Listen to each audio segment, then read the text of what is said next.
新关的，原来是你！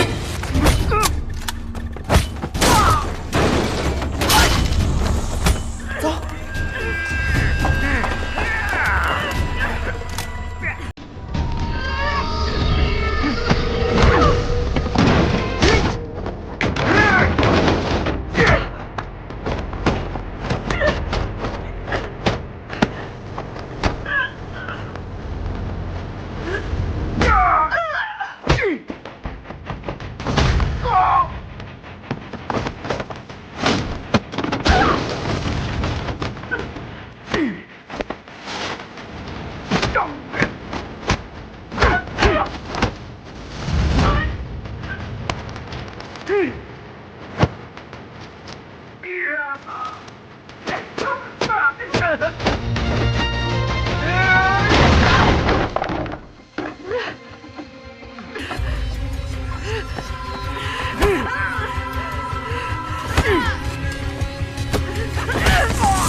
这边，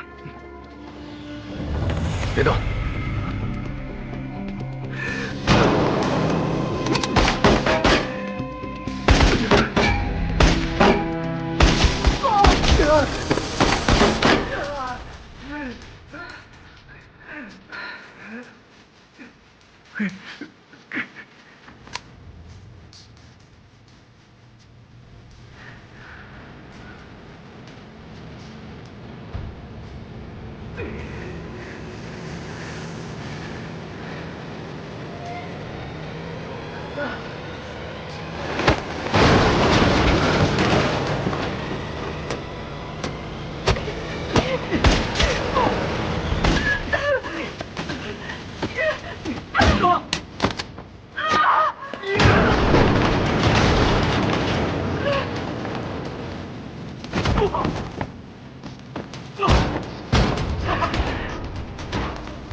别动！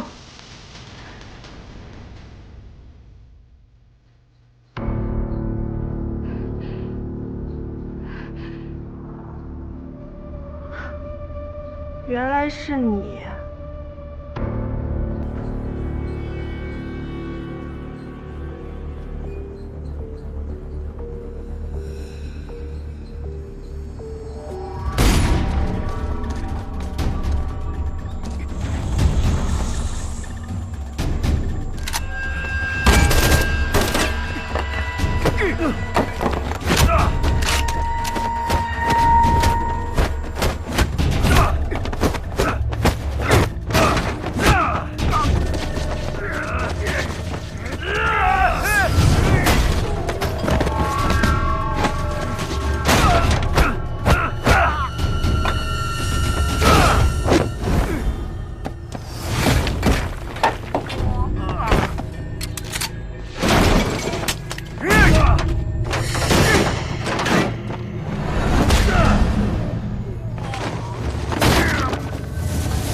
法官，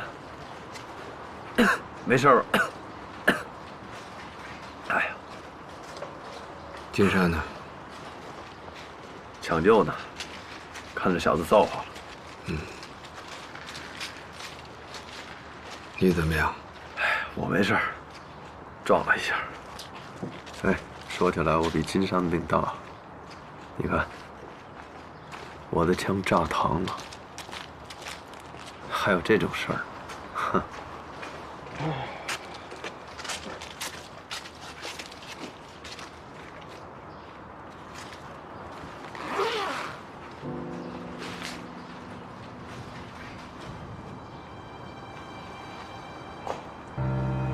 他没辩解，对吧？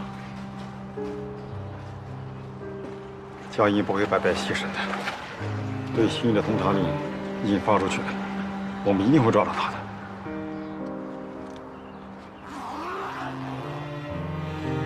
走吧。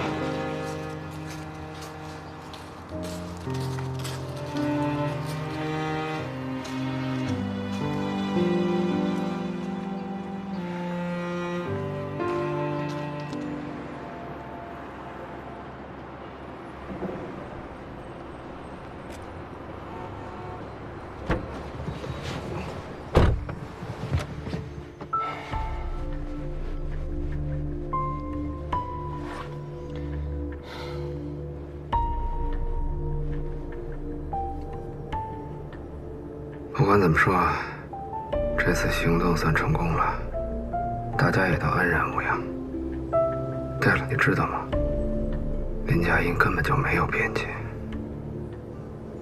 如果不是他刻意的引着国安的人跟到配件厂，可能根本来不及结伙这笔交易。那他为什么一开始非要杀你呢？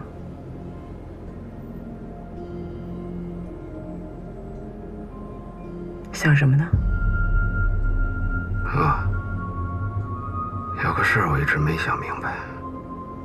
既然决定不让你参与这次抓捕了，周巡为什么还要把我哥透露出的配件厂的具体位置通知你呢？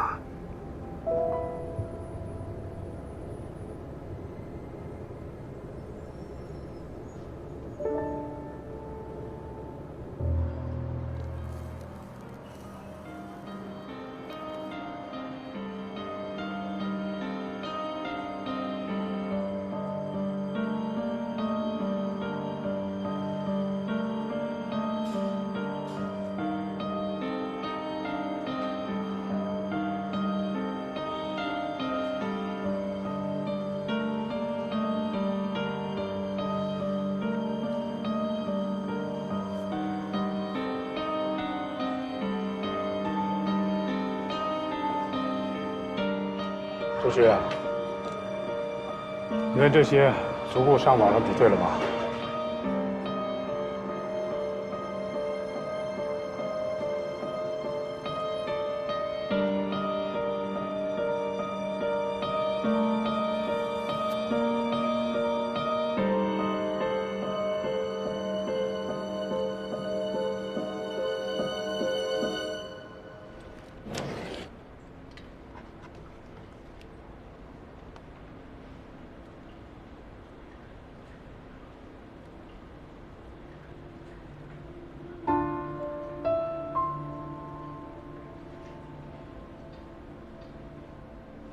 你消失了这么久，没想到会以这样的方式见面。希望你和妈妈别怪我，因为我是警察。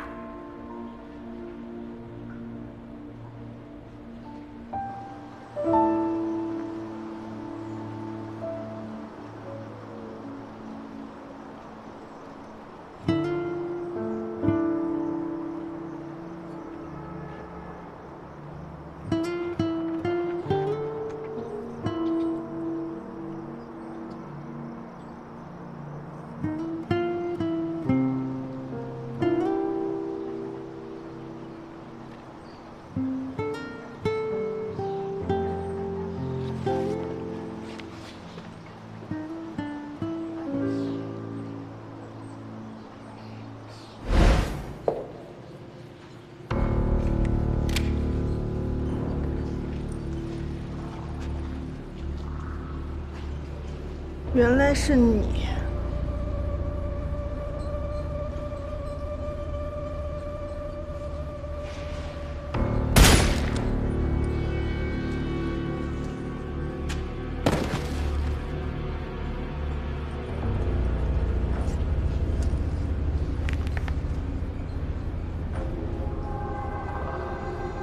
哥，你怎么样？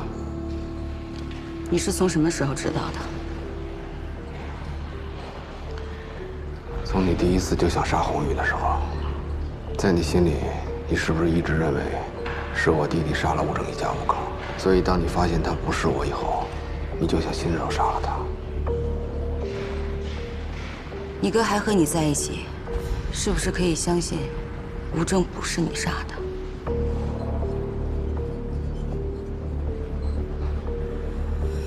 希望你能够证明自己的清白。佳怡，你为什么擅自脱离专案小组，单独行动？这不是第一次了。专案小组的卧底行动总出问题，我和吴正之前就有所察觉。专案小组已经遭到了渗透。渗透？不一定是专案小组内部出现了问题，也有可能是专案小组外围的某个人泄露出去的，也说不定。我不会再回来了。这个世界上不会再有林佳音这个人了。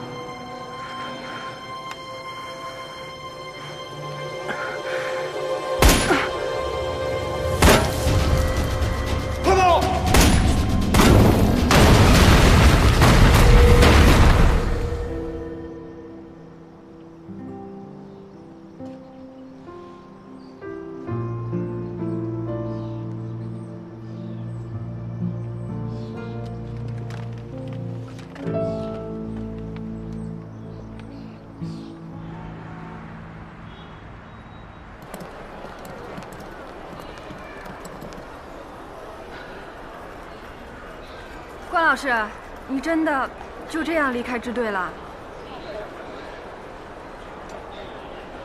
关于这个问题，你问了我多少遍了？我又跟你解释过多少次了？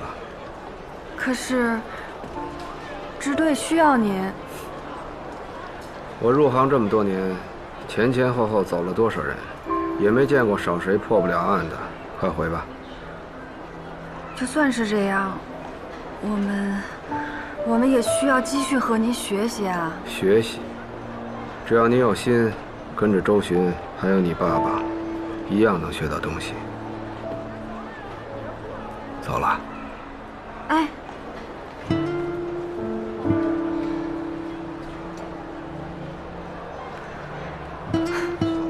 那如果是我想让您留下来呢？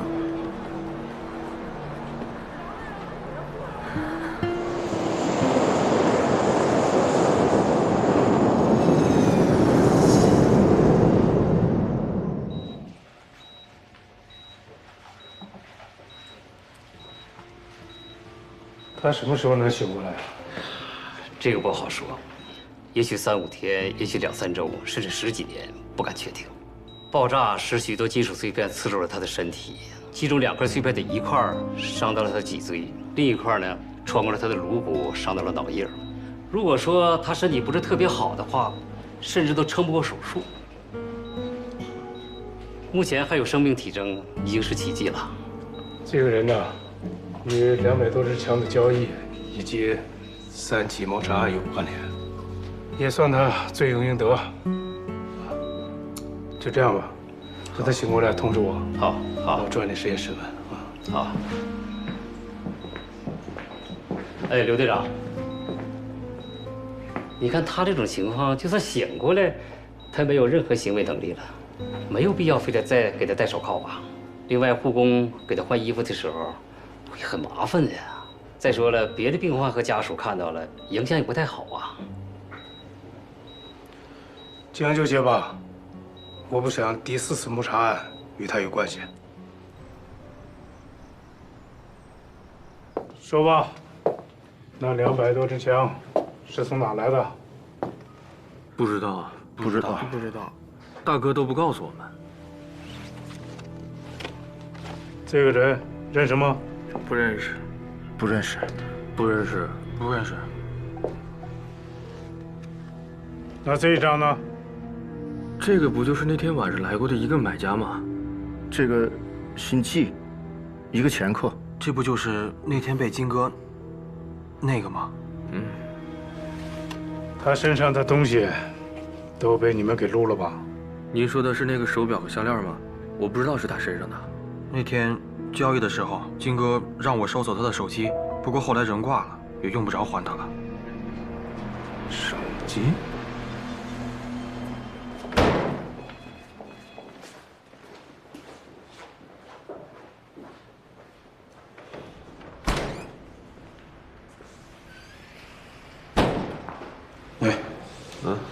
他哦，正常指派工作，不是潜规则啊。怎么了？关洪峰现在不在了，你把他转给你当助理了。那怎么着？我把老关再招回来？啊，不必。我认为，即便是关洪峰现在不在支队了，你也应该派人盯好他。哎呦，人都不在京港了，盯个毛啊！哎，你闺女刚送他上的飞机。送他？啊，他去哪了？说是长春那边有个什么技侦的高级讲座，人家请他过去讲2堂课。你就这样任由他一个人去长春？哟，那边零下20多度，我怕冷啊。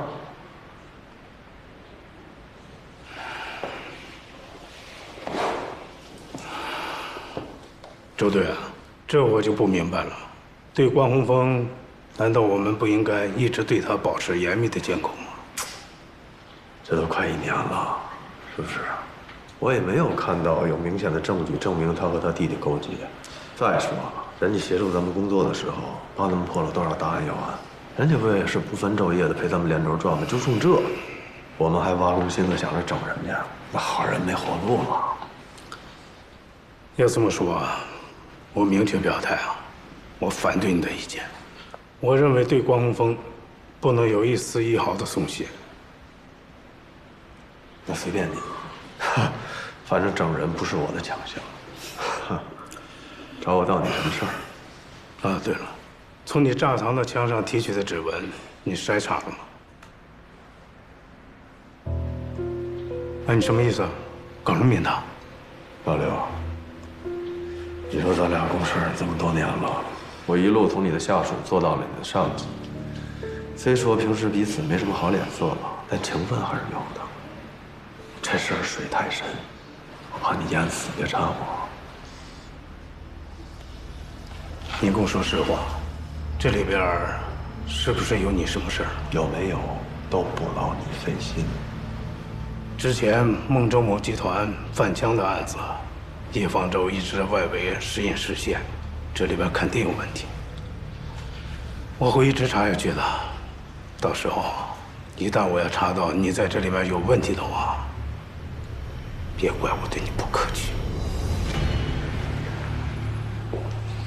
老刘，记住了我这句话，你是有儿有女的人，搂着点儿。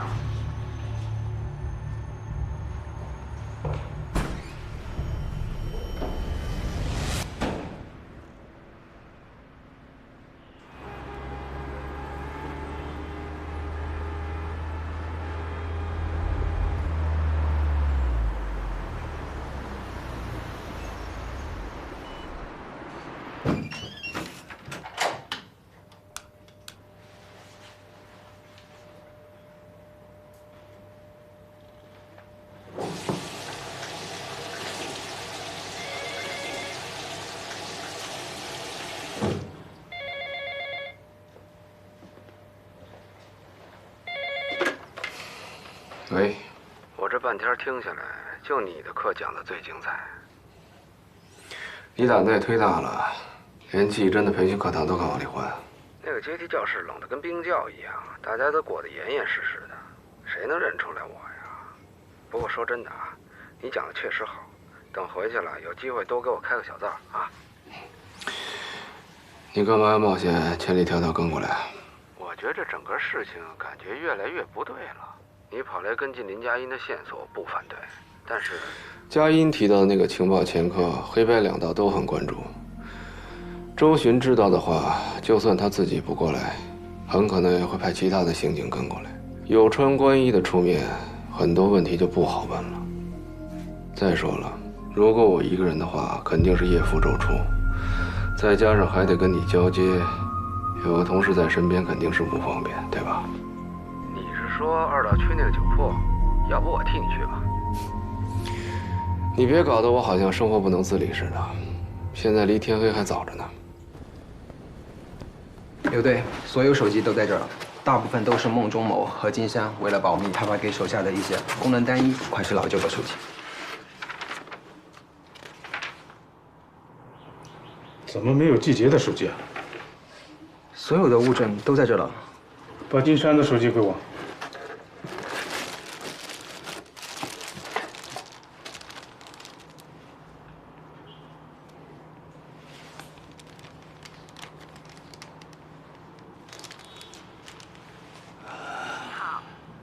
拨打的电话已关机 ，sorry。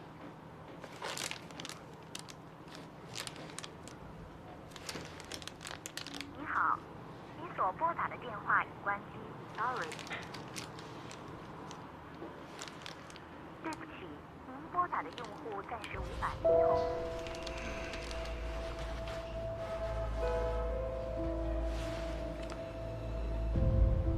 叫小李接电话。哎，刘队。您找我？小李啊，我需要你在保密的情况下，单独帮我查一个手机号码。好的，是什么号码？您说。134-2604-9636。哎，刘队，这个机主叫季杰，不就是之前那个？啊，你听我说啊，如果一个手机号码已经不存在的话，还能做三角定位吗？以现在的技术来说，其实很难实现。是这样，那好，你呢，把这个手机号码近1个月以来所有的通话记录都给我调出来，一会儿我回去当面给我。好，您放心。啊，对了，保密啊。是。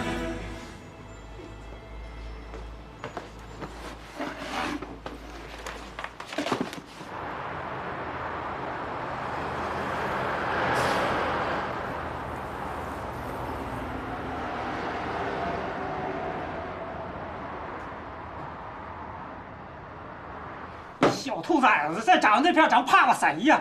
来，以后你们有事就说话。咱们晚上该发出去，废了。来，兄弟，来，一路上辛苦了，来，谢谢。上来啊！吃。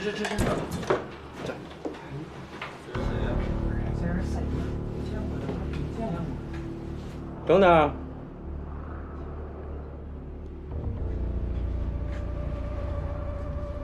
老板，请问有个叫乔森的是你们这儿的常客吗？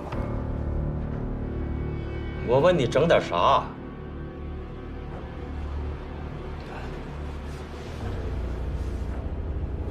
麻烦您告诉我怎么找他，这个算我请你的啊。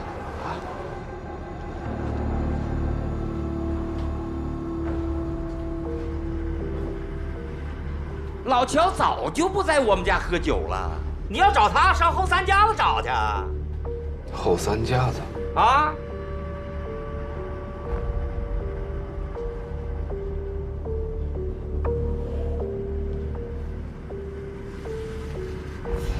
谢谢。哎，我这儿只卖酒，装他妈什么大款呢？滚犊子！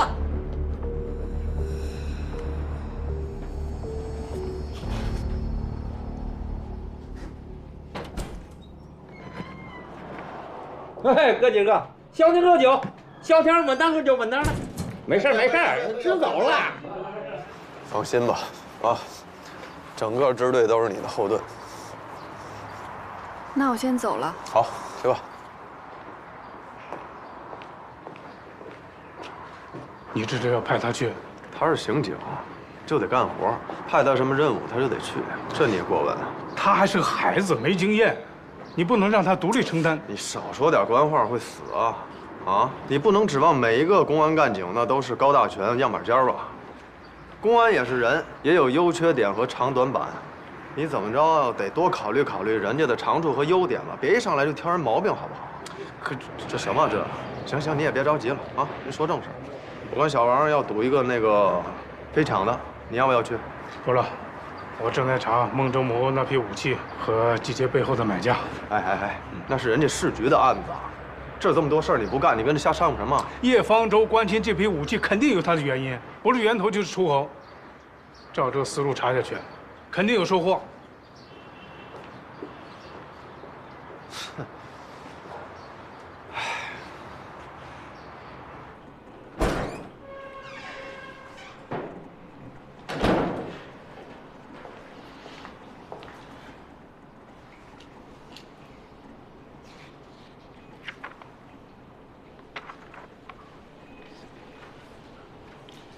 这个时间是季节遇害那天吗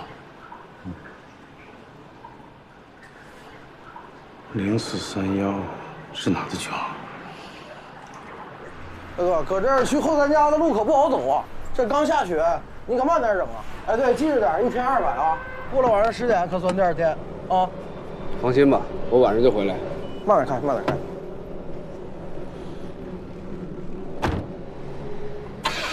车放的时间有点长，油门喷不上来，你大点油门，没事啊。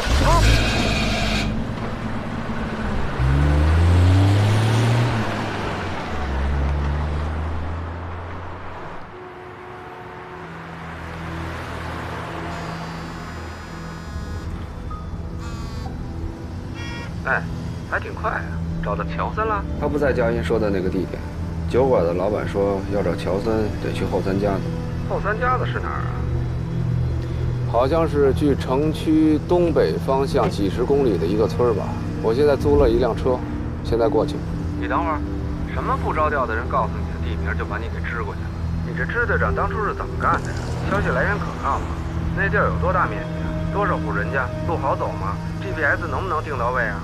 你这2眼一摸黑就过去了，徒劳无功也就算了，出了危险怎么办啊？行了，咱俩都一样，都是人生地不熟。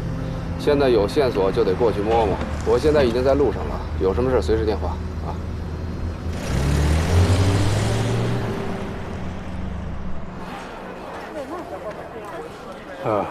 我从季节的通讯录里查到一个长春的座机电话。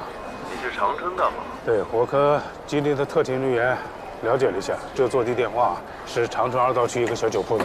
这个小酒铺啊，在当地是很有名。怎么讲？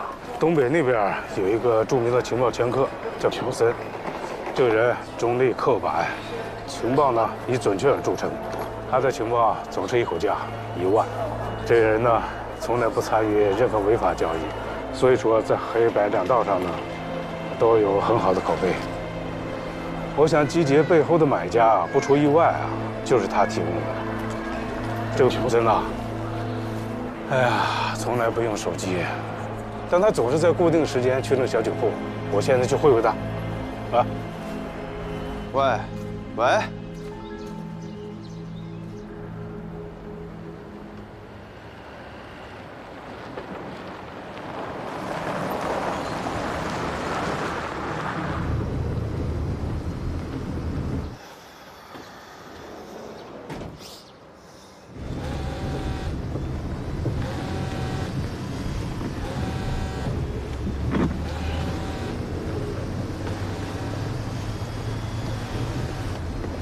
喂，老公呢？啊，那什么，那个自由运。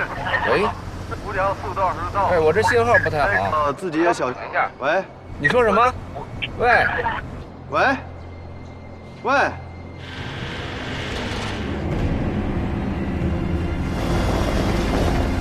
哎，躲开！躲开！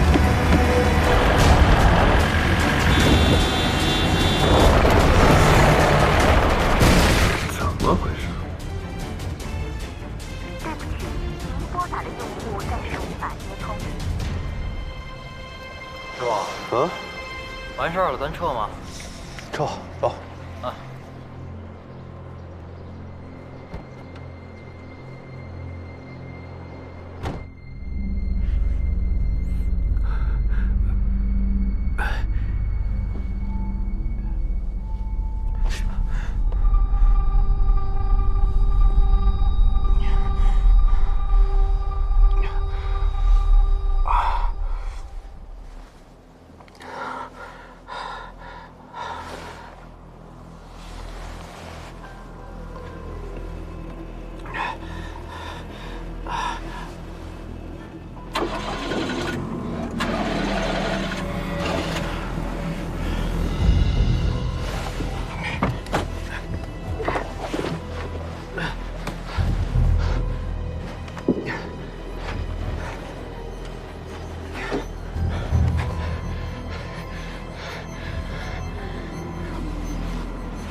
不是你这小子怎么四六不懂呢？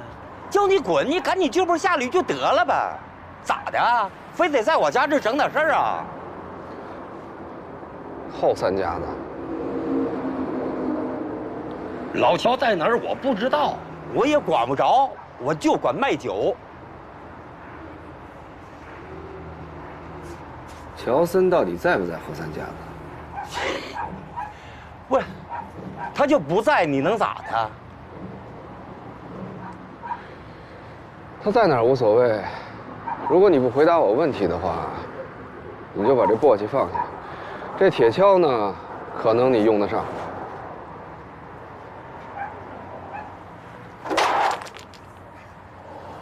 我就耍你了，你能咋地？啊？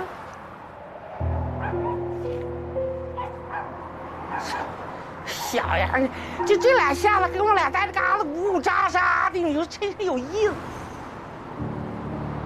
对不起，您拨打的用户暂时无法接通。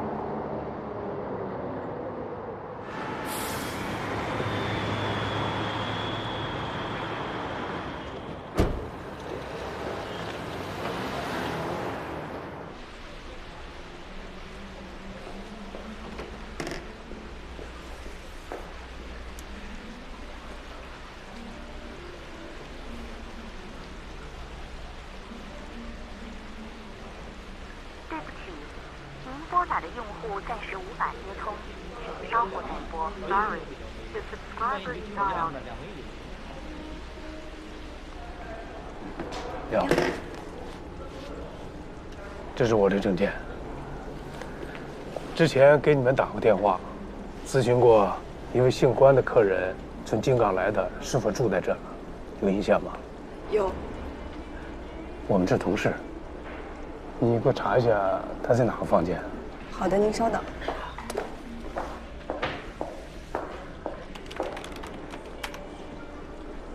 他住在5206。是这样啊，我一直联系不上他，你给他房间打个电话好吗？哦，关先生出去了。什么时候？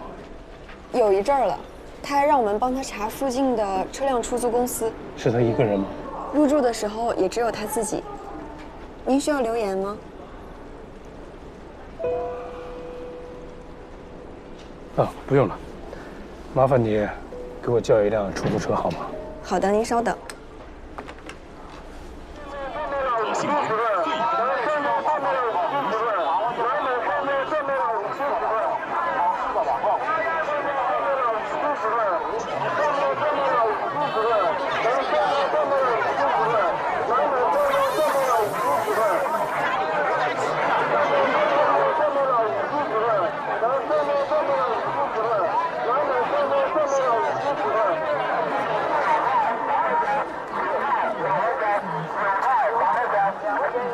师傅，您这车去后三家了吗？不去不去。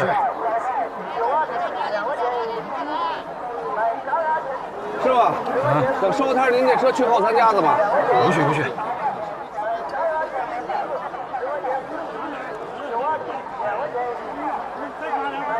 哎，师傅，你们车去后三家子吗？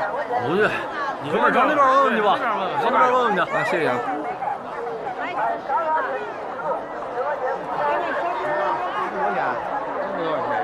别开玩笑了，你这师傅去后三家子吗？不去不去不去不去。几个人啊？就我自己。我给你找个车吧，200。行啊。来，你就穿这么点儿，一会儿不把你冻死了。走吧。啊。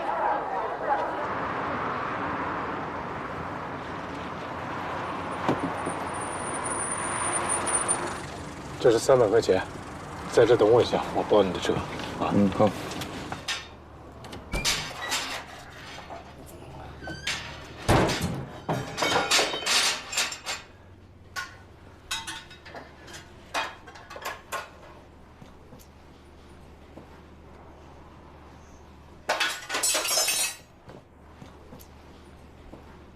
老大，长一口。既然来了，就整一口。来了，苏轼，哪个啊？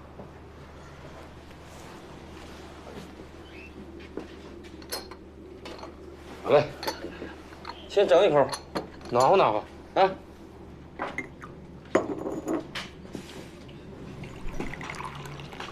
来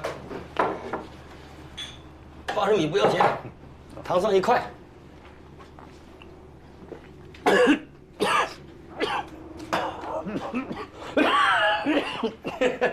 这我自个儿家，你看他头瓜，冲哪是吧？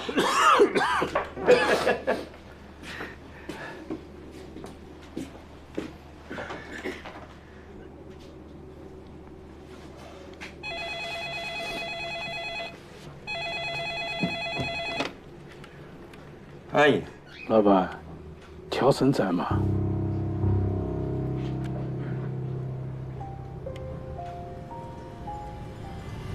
他不在。老板，乔森在吗？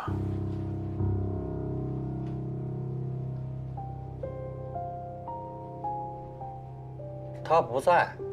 哦。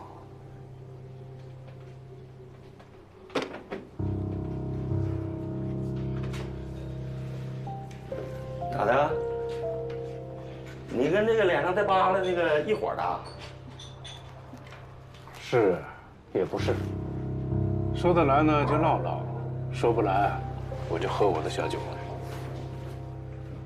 哎，嘿，这上岁数的，是比这年轻人的讲究啊。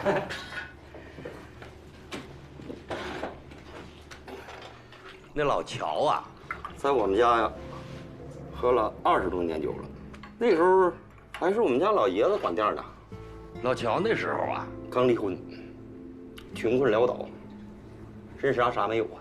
我们家老爷子经常赊他酒喝，在我们这儿喝酒的都是下酒楼的，啥能耐没有。哎，有一样专门打听四面八方的小道消息，这老乔能耐。人家就知道这帮酒鬼谁说的对，谁说的错，谁的真，谁的假。再往后来呀，大家伙就发现，这老乔的消息非常准确。哎，就老多人啊都上他那打听消息去，在他那打听那玩意儿啊，准成。从开始啊6块钱，再往后6块。8块9块钱，再往后，一条消息上万，老乔就这么起来了。哎呀，我们家呀，就仗着他这点能耐，把这小店一直维持到现在。这按理说啊，受到你家2代人的照顾，他每笔买卖不该给你提成吗？我得意老乔这样的人，知道吧？他讲究，他是啥？光卖消息，不管别的事儿，那咱也得讲究吧？我是光卖酒，不管那消息的事儿。嘿，你不知道啊？我告诉你，我就给你们这类人讲故事，那就说不准卖出去多少缸酒了。他多长时间没来了？哎呀！这可有个把礼拜了吧？老乔是这样的，他要是没病天天来，哎，有病那真来不了了。不过这回啊，这回病逝时间长，好像，我还打算找个日子把这店停了，看看他去。你知道他家？老乔住的地方，所有人都知道。陶家窝棚，长青砖厂，边上啊有个小2楼。上了2楼，第一个屋就是。像他这样身份的人，人人皆知他住在什么地方，不会有危险吧？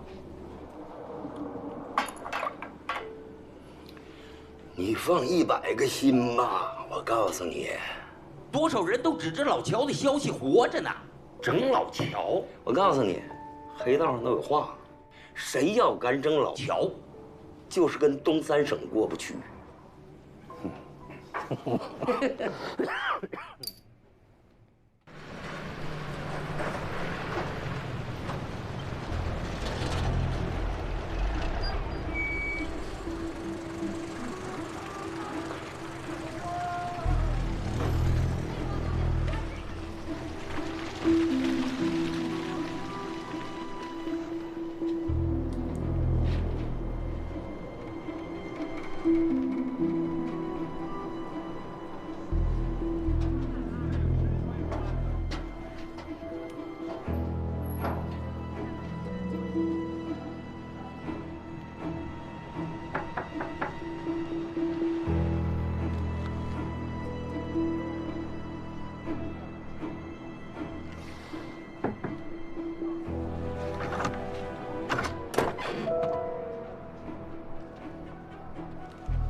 有人吗？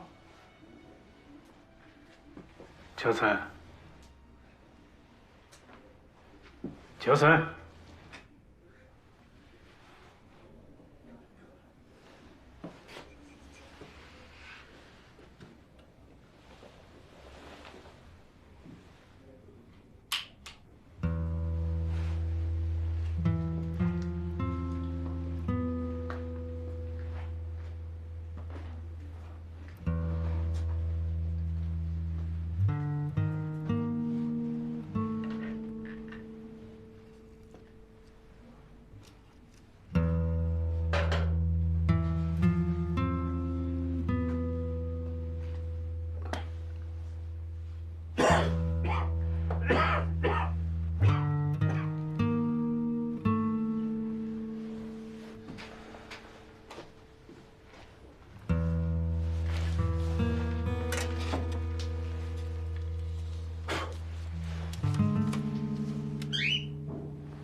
怎么着？醒了？你也真行，这一点伤没受，跟外边躺着干什么呀？我要是再晚来点儿，您就冻成冰雕了。这大冷天的，哎呦，哎，这车我已经检查过了，这前轮的半轴啊都已经折了，肯定是开不了了。这个防冻液也漏得差不多了，发动机估计能启动多长时间也不好说。这地方呢，手机也没什么信号。你看是咱俩趁着天黑前一块往外走呢，还是你在这等着我出去找救援？啊？出事以前，周迅给我来了个电话，断断续续没听太清楚，但我印象好像是说刘长友也过来了。刘长友他来干什么呀？不知道。没说完电话就断了，然后就出事了。如果刘长友来长春的话，他肯定会想办法联系我。咱们还得趁天黑赶回去。至于那后三家子，哎，后三家子这事儿你就别想了，那纯粹就是酒铺老板为了支开你瞎编的。那怎么办？这荒山野岭的，手机也没信号，咱们天黑前能出去吗？那就更得抓紧了。再有几个小时天就黑了，你这身体行吗？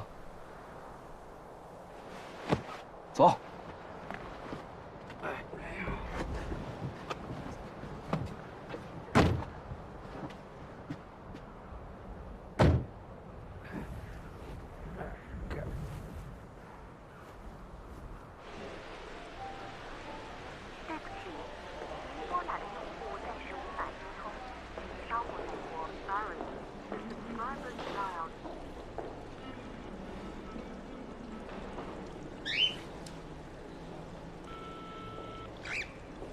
你在哪儿呢？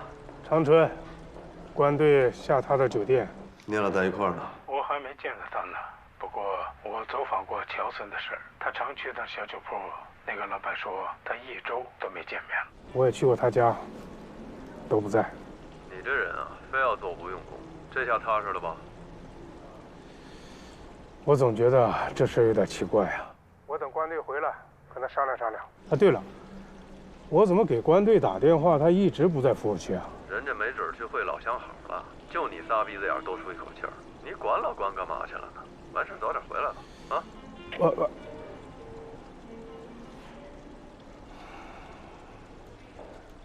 哟，还是那位姓关的客人的事儿，你们帮他查询的是哪家出租公司啊？我再帮您查一下吧。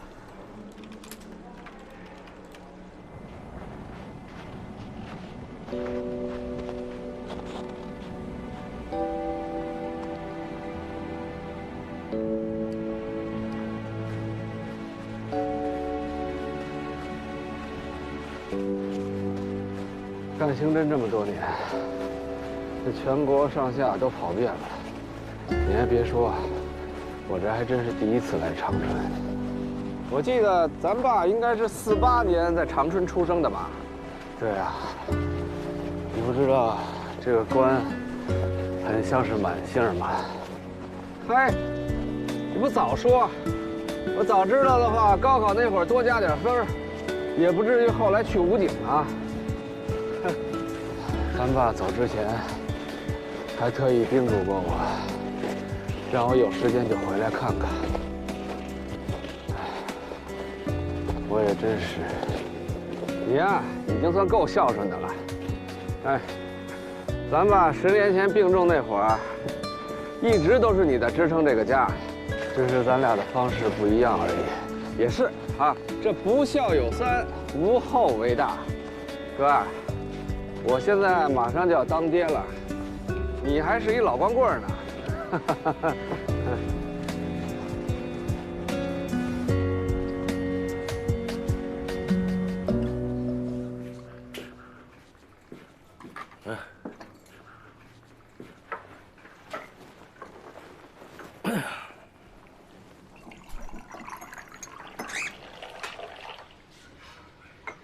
哎，这老乔，就是有什么事儿出去，他也不能把这个小庄扔家呀。小庄？啊，好像是他儿子的名儿吧？哎呀，这可有些年了，这从来都是啊，同吃，同睡，从不离身边。那他每次外出，都把小庄带在身上？是啊，每次都是。啊，有个老太太跟他买那个消息，给不起钱，就把这对鸟给他了。其中有一只啊，没过2天，嘎死了。这老乔就把剩下这只啊，这叫精心照顾啊，走哪儿带哪儿啊，形影不离。不是他们家前前后后，你都去了，都看了，啊？会不会是那个？我看过，没有什么搏斗的痕迹。他那个门呢，根本就没锁，根本就用不了什么暴力行为，轻易就可以破门而入。啊，对了，既然众所周知他开口值万金的话，怎么会住那个地方？哼，那你咋不问问他那么趁钱，干啥非得到我这儿来喝酒啊？啊？老乔这人重情义，做人也讲究。哎，头些年，他媳妇儿带着他孩子去加拿大了，他是年年往那儿邮那个抚养费啊，没落过。他自己没啥开销。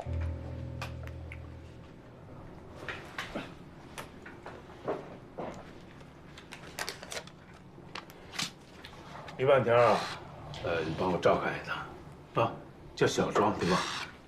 哎，我只收酒钱，先押柜上吧，我还会回来了。我说你为啥急着要找他呀？老乔不一定知道你要问的那事儿。哎呀，也许吧。不过现在已经不重要了。但是你肯定还会去找他。对呀，你说这么一个大活人，不能凭空就消失了吧？哎呀。每年入冬一场大雪呀，总是有些人呐就没影了。但是到了开春，有的就会自己走出来，这是找着的。可是还有找不着的。真要是那样的话，谁都没办法。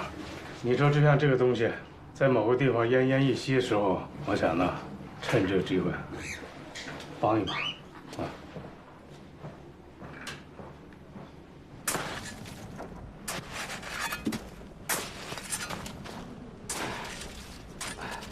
哎，哥，这天马上就要黑了，你要不去周边找点树杈回来？咱俩今天晚上只能在这将就一宿了啊！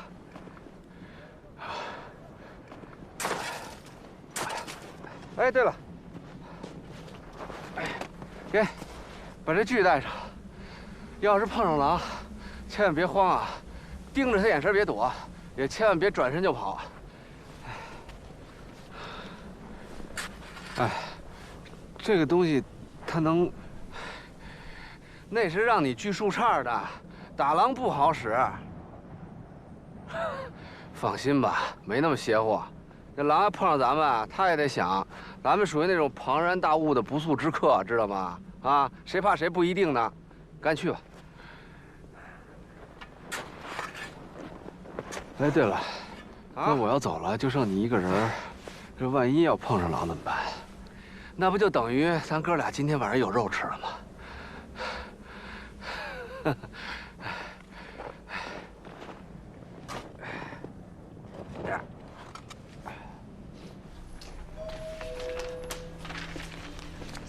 这么多可真是违反规定啊！白头，你千万想着把介绍信给我补回来。放心吧。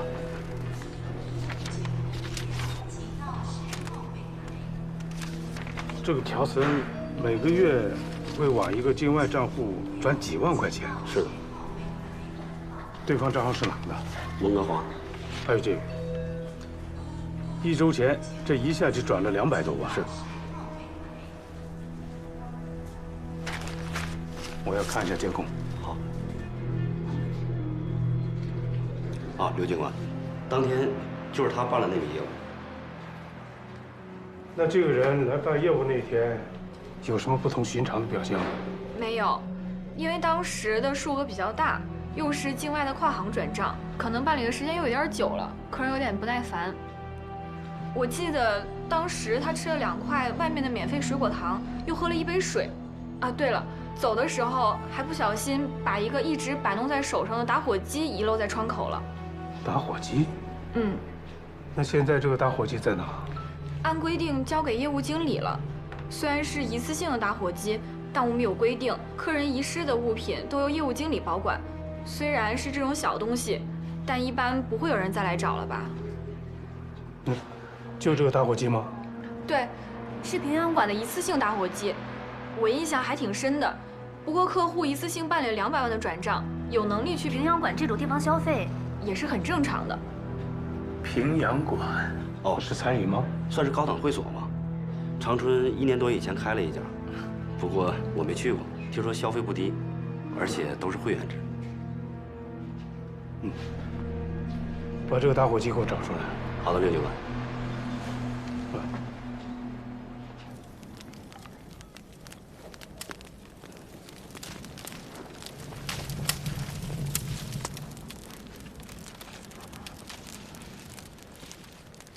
真没想到，在这样的环境里，我竟然变成了一个废物。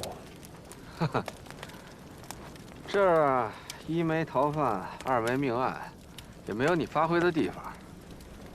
哎呀，我说哥呀，别多想了啊！等扛过今天晚上，到了明天，哎呀，就有热腾腾的酸菜白肉锅子等着咱们了啊！别忘了刘长勇也来了。嗨。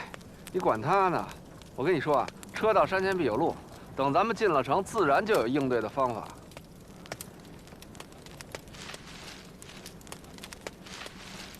如果没有我这个累赘，你就不用陪着我今天晚上在这受这个罪。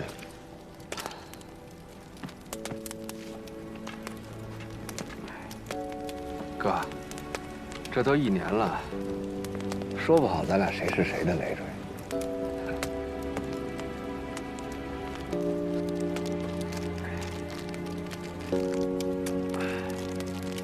哎，2块巧克力。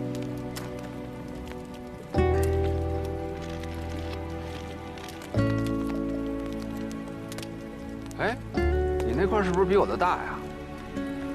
你自己觉得你怪谁啊？啊？好吧，好吧。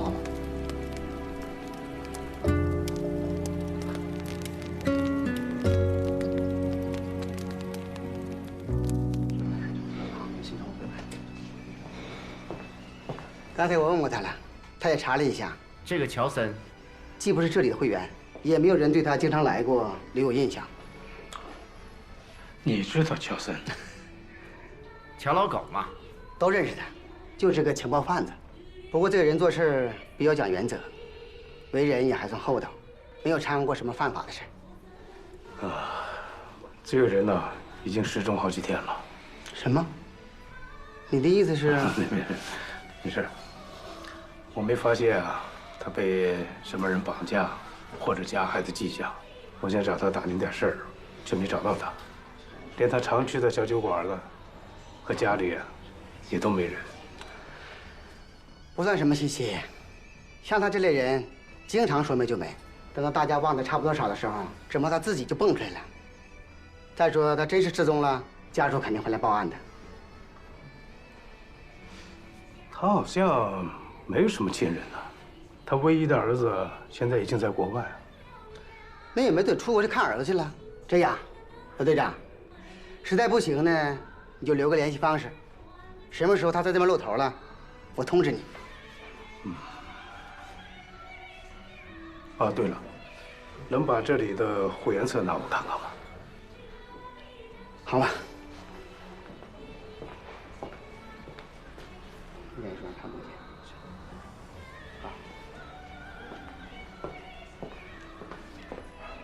看看就得了，人家可说了，要保护客户的隐私，别拍照。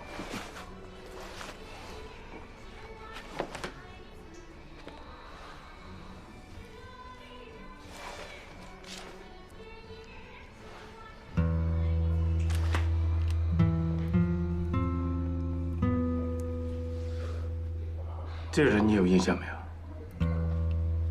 没有印象。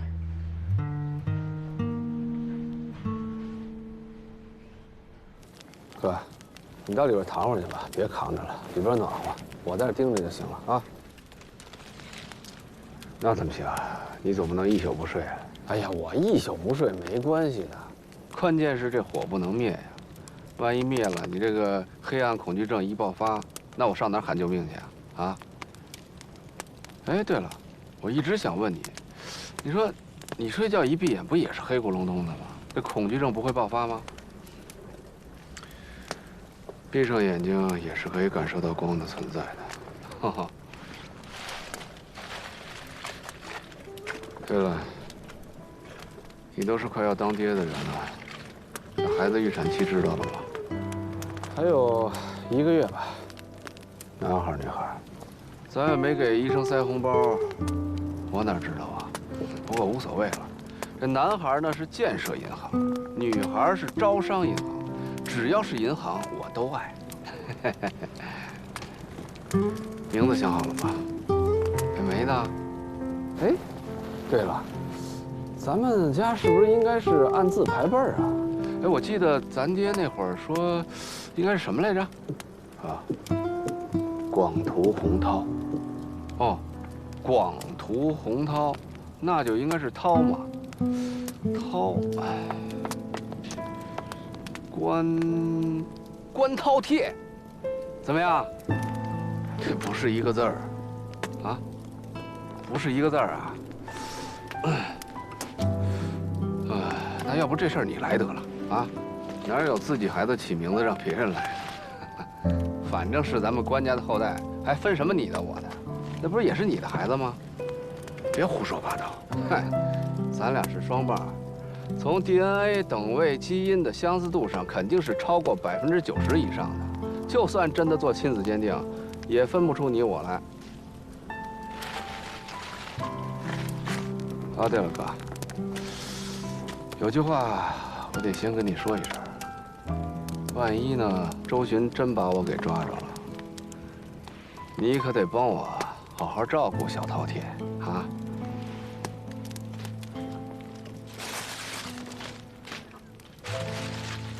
黄宇，啊，你有没有想过，如果有一天你找到了那个陷害你的人，你会怎么办？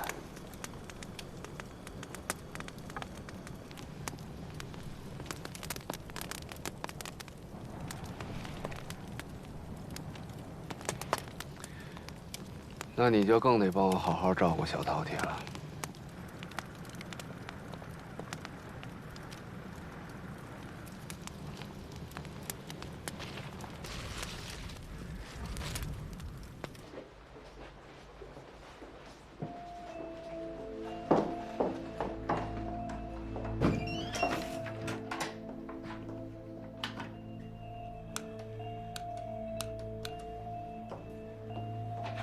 请。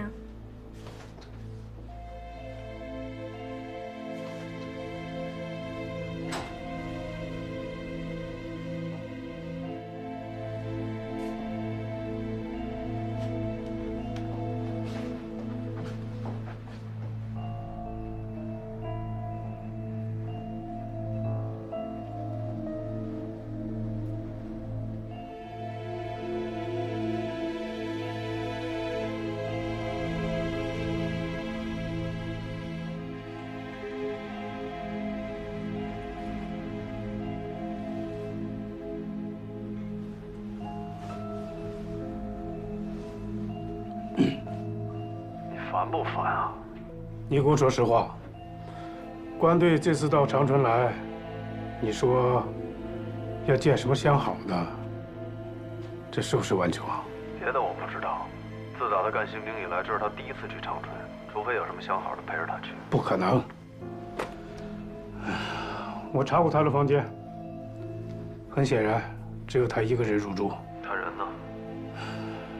酒店人跟我说，关队向他们打听了附近有没有租车公司。他到长春讲学都是车接车送的，他想租车要去什么地方吧？行了，我知道了，我联系长春那边同事，让他们帮忙查一下吧。不用了，这边啊敷衍你的可能性很大。我现在去租车公司。好，随时联系吧，只要有什么事儿我马上过去。嗯。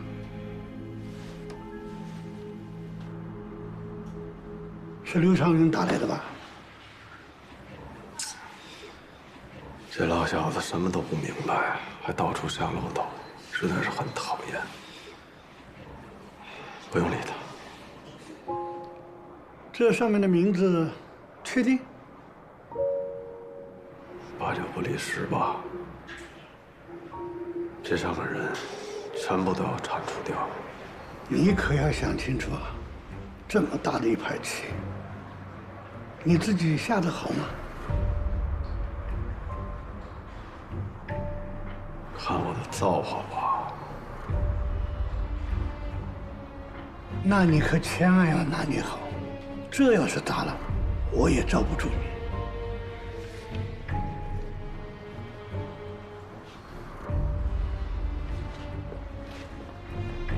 对了，小关那边，你搞得定吗？放心吧，他没问题。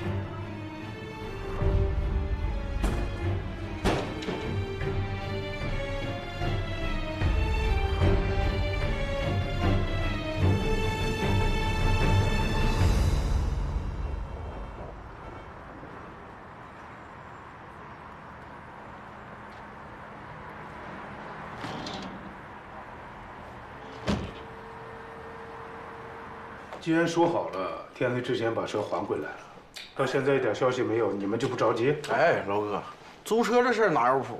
再说了，我多租1天，我多收1天钱。去后三家那边没大路，本来就不好走，那时间耽误了，多正常。后三家子？对呀，他说他要去后三家子，还跟我打听道了呢。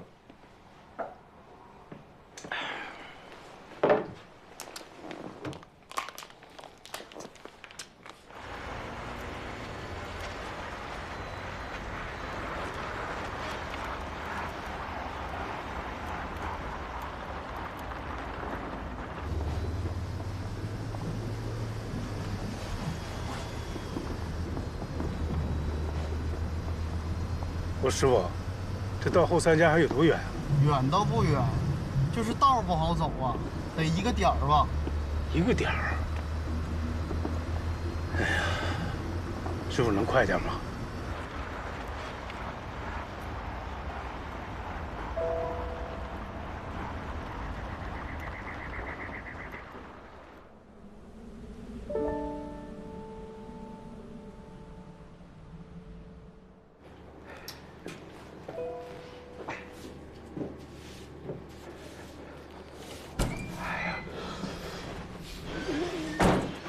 回来了，这家伙这冻的，上炕上炕，哎，炕上暖和。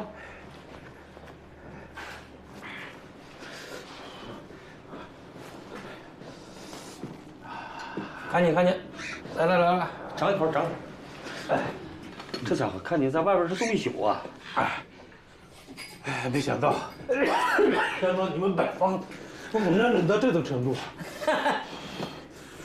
找着他没有啊？找到一个，你们这地方叫平阳馆的线索就断了。哎，我知道那儿啊，这家伙你查的够深了，外地人一般不知道。外地人啊？你的意思是说，我要自己？你自己？没人告诉你，你上哪儿找去？你自己呀？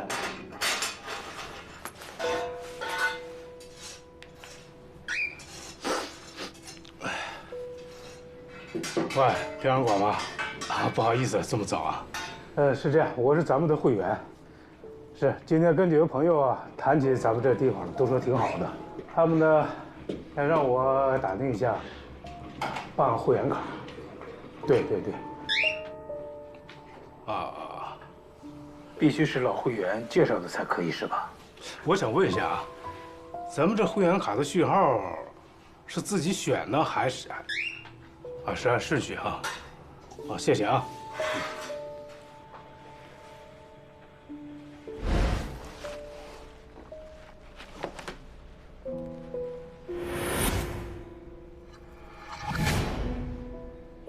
好一家，咋的？你认识好哥啊？你知道他吗？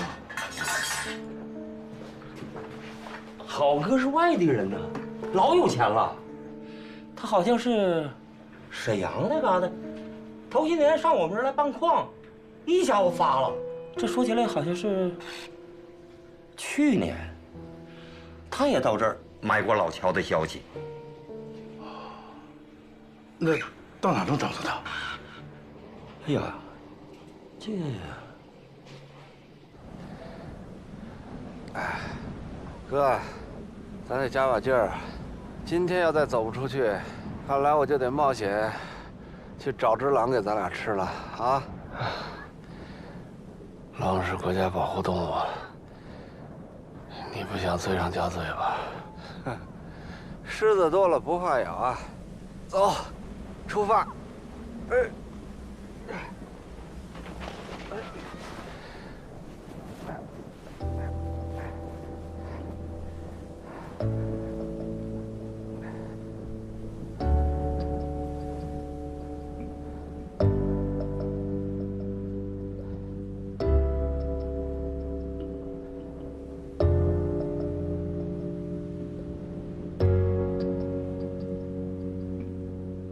前2年我在这儿拿了2个矿，咱这不是外来户吗？当地人不买账，说什么也不让开。后来听道上说有个叫乔森的，找什么人都可以问他，他就给我推荐了这个小叶，说他很擅长摆这些事情。然后你就联系到他？对，这个姓叶的在金港，我把他接到这儿，一天好吃好喝的，跟他说清楚了我的情况。不过我看不上这个人。怎么讲？这小子心眼太多，做人不场面，说白了就是不对路呗。看不上归看不上，不过他的确有一套。在我这儿待了1、2天就走了，隔了1个礼拜，矿脉地头上挑事那拨人里，几个带头的据说都没了。那这个姓叶的，你跟他后来还有来往吗？没有。那他最近来过吗？就算来过，我也不知道。如果你非要找他，可以像当初我那样，找乔森更靠谱。我就是来找乔森的。他不就在那个小酒馆？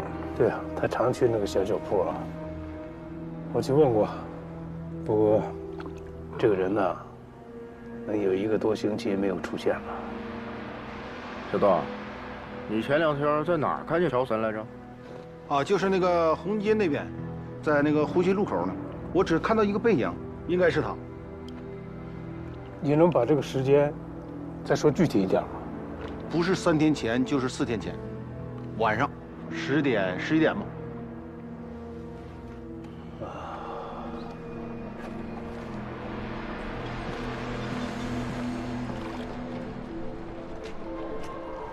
走吧，没钱是不是吃晚饭了呀？谁说没钱了？不你谁家回事了？走吧，什么意思？走吧，我干什么玩意儿？查错？你别理他了，你干啥呀？小凤，你听到没有？走吧。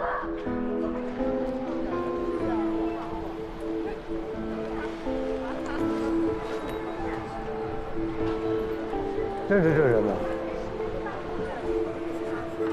他就。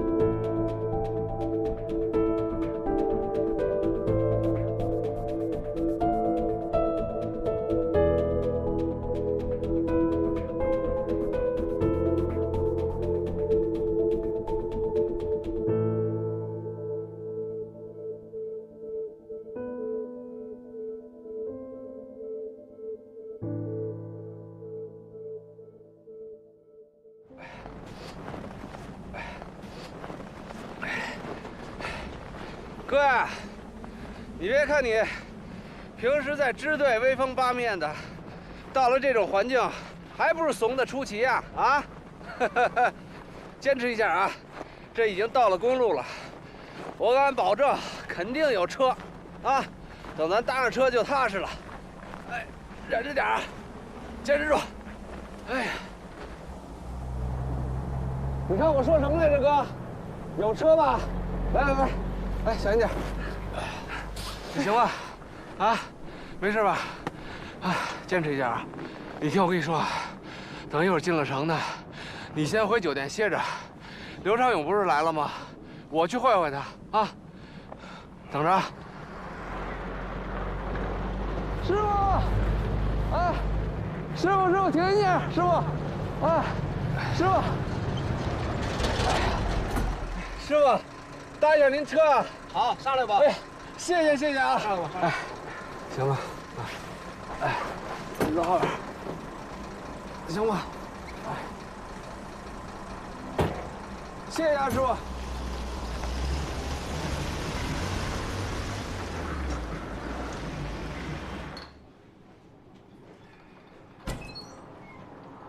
哟，走。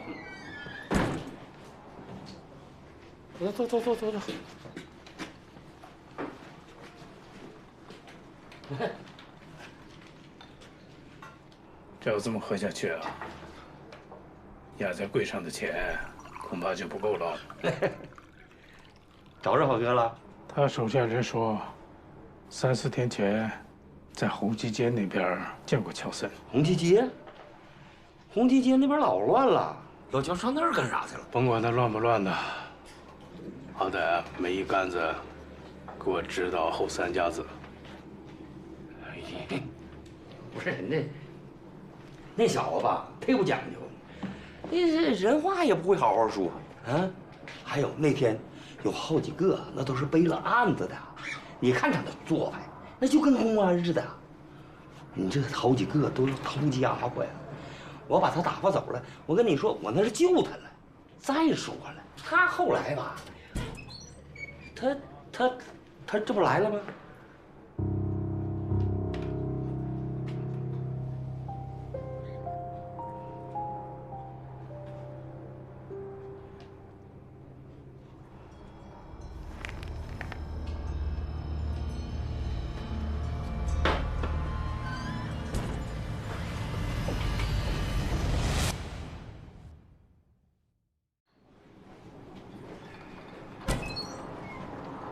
哟，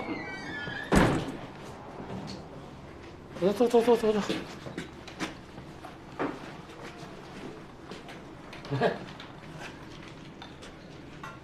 这要这么喝下去啊，压在柜上的钱恐怕就不够了。找着好哥了？他手下人说，3、4天前在红旗街那边见过乔森。红旗街？红旗街那边老乱了，老乔上那儿干啥去了？甭管他乱不乱的，好歹没一竿子给我支到后3家子。不是那小子吧，忒不讲究，那是人话也不会好好说啊。还有那天有好几个，那都是背了案子的，你看他的做派，那就跟公安似的。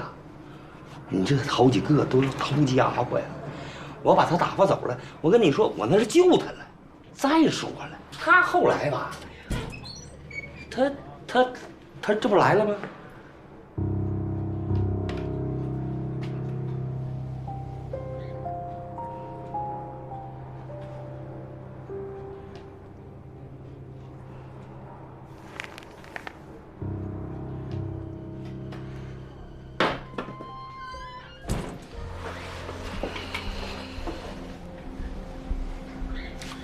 老刘啊，你这大老远的跟着我跑到这儿，不会就是为了跟这老哥一块耍我吧？你甭跟我扣帽子啊！我想问你呢，你借蒋学的机会来这查乔森，为什么不直说？直说，然后让你大刀阔斧的带人过来，还有人敢真的开口吗？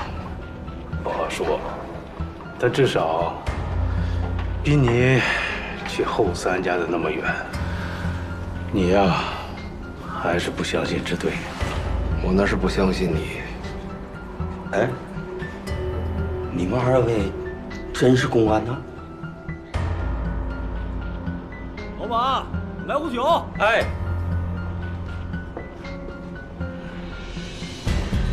乔森这条线索你是怎么知道的？林佳音在殉职之前跟我提到过这个消息，你呢？我是顺着季节手机上的来电显示号码查过来的。看来咱们都是查的这个小酒馆以后就断了线子。不，我去过他家，去过银行，还去过一家高级会所，以及洗浴度假村，而且我的线索没断。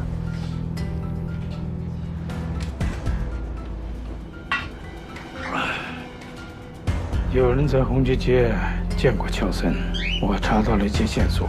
关队啊，是否感兴趣去一趟啊？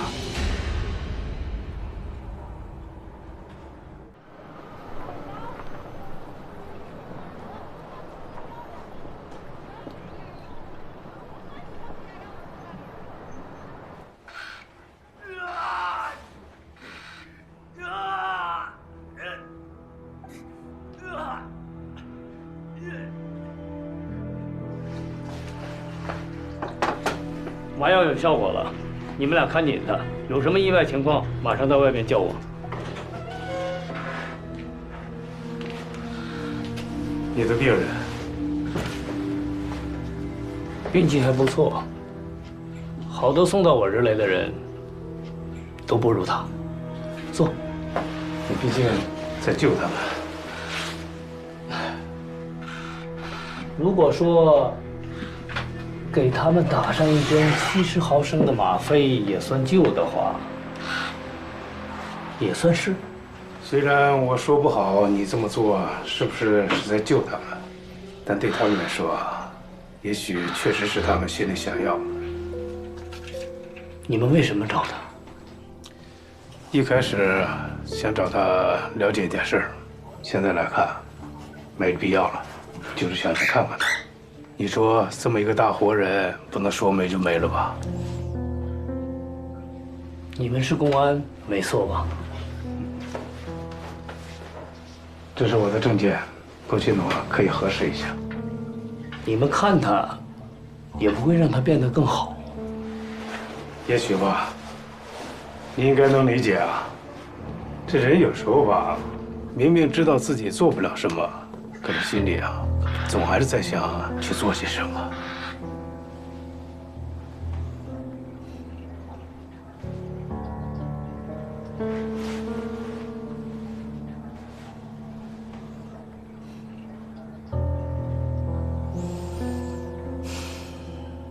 跟我来吧。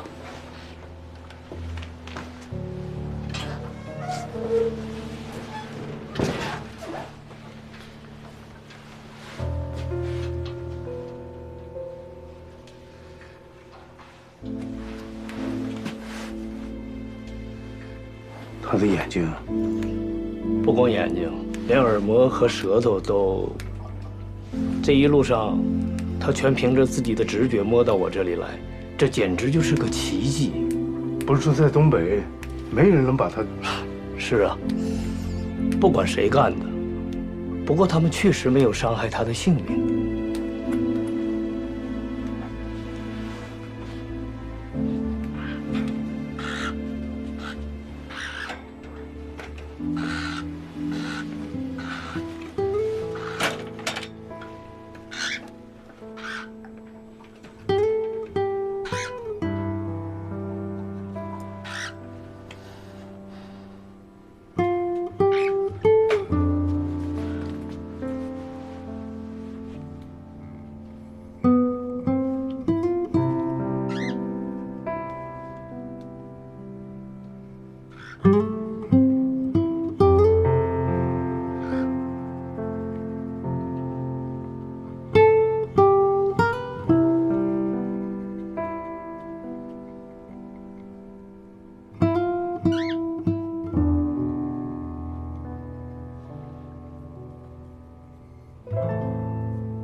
时间正好，抓紧时间回去收拾一下，还能赶上最后一趟去京港的飞机。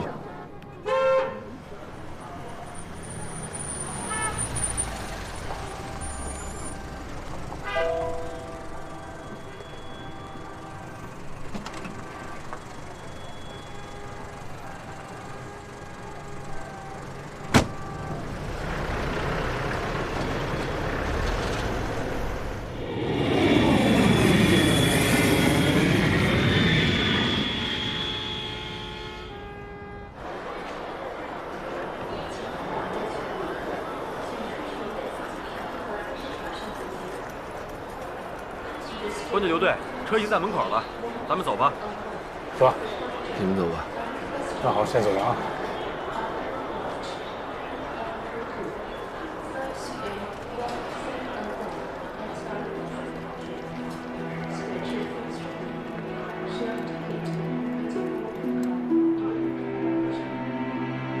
你怎么来了？你帮我跟大哥解释一下。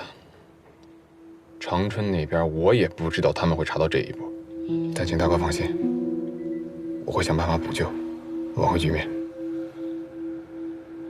你帮我转告大哥，这次不管搞出多大动静来，我都会自己收拾干净的。别他妈跟我提这个！要不是他那套无厘头的执念，现在都什么时候了？我告诉你，姓关的他必须死，怎么死不是死啊？行了，事后我自己跟大哥说。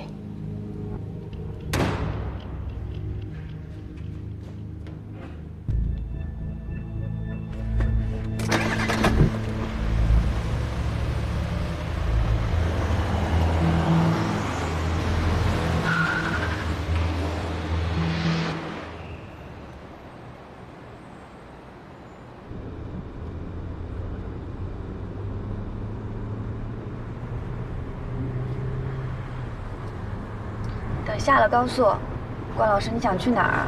我送您。我现在已经不是支队的顾问了，你用警车来接我，是不是不太合适啊？关老师说话的口气越来越像刘队了呢。说到你父亲，我这次在长春终于能有机会跟他坐下来好好聊聊了。你知道吗？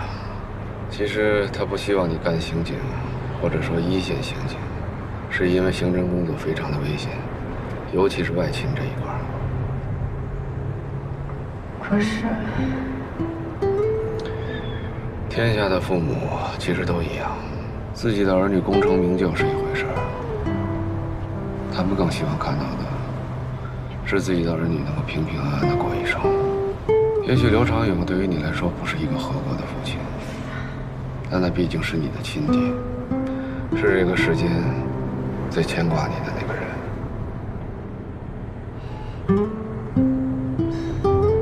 这是他和您说的吗？对，从小酒铺子到机场的快餐厅，我们没少聊。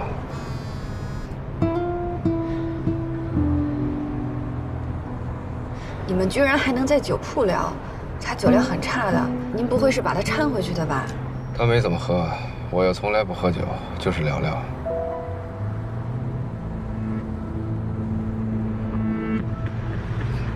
你知道的，我一喝酒就出洋相，所以戒了。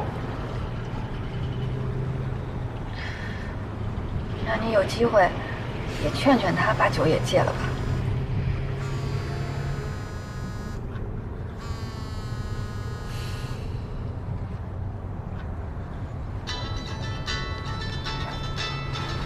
喂，电子巡逻图显示你的车在机场高速。我让小陈去接老刘了，那么你接的就应该是老关吧？如果他在你边上，那接个电话。关老师，周队找您。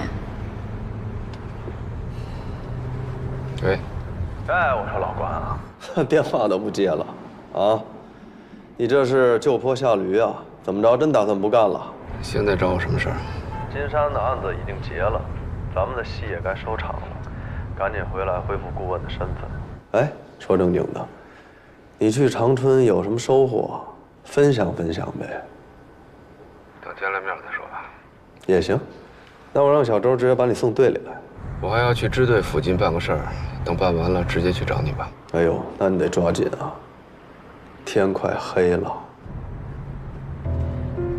什么意思啊？嗨。老刘好不容易能回来替我值个夜班，我可以回家睡个囫囵觉。反正你快点吧。好，我知道了。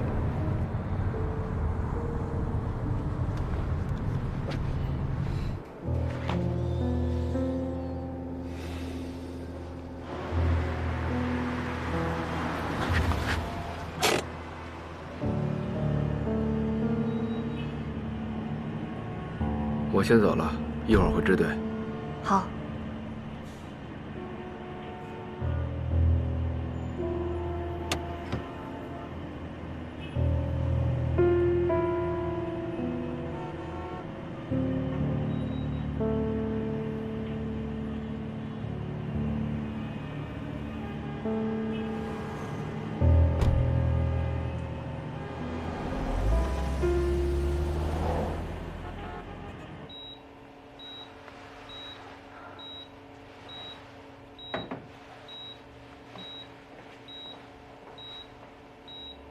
坐。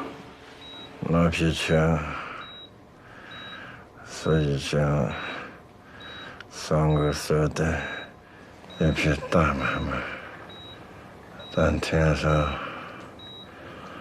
车祸的人给3个订回过，这批货不能往井盖卖。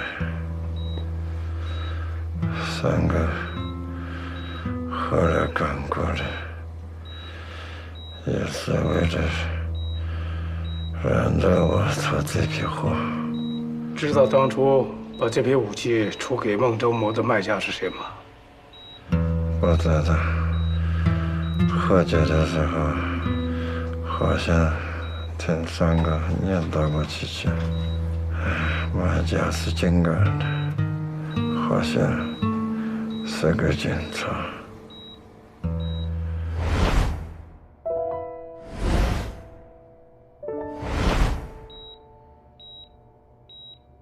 大家好，每天聊点育儿经，更新您的育儿观，解惑您的教育误区，用智慧成就幸福家庭。我是周正周老师，每一天。喂，我不知道。周巡急着见我倒不是问题，但我觉得他的口气有异样。天马上就要黑了，咱们赶紧交接吧。为了节省时间，就穿第4套衣服。哦，对了，行李我放在小周车上了，你记得赶紧拿。手机等见面的时候我再给你，你赶紧换衣服啊。走。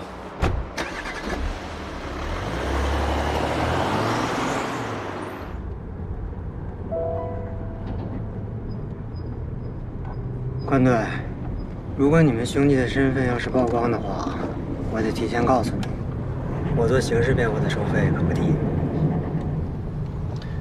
如果真到了那个程度，我相信你有很多辩护以外的手段帮助我。我先拿这话当好话听，找我有什么事？我去长春调查的结果，你大概都了解了吧？和我有关吗？简单点说，随着调查渐渐的深入，叶方舟可能还有他身后的势力，一定有所察觉。事情到了这个局面，所有涉事的人员其实都存在人身安全隐患，我需要你的协助。新城前一段时间被抽调去保护的那个卧底探员，身手好像挺不错的。听说当初是你半个徒弟。他在剿灭金山犯罪团伙的时候牺牲了。我知道，别误会。我只是觉得他要是还活着，不是更适合协助你吗？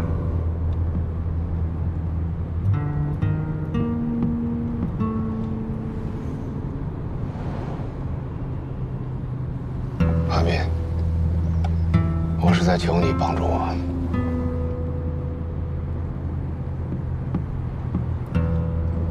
好吧，说来听听。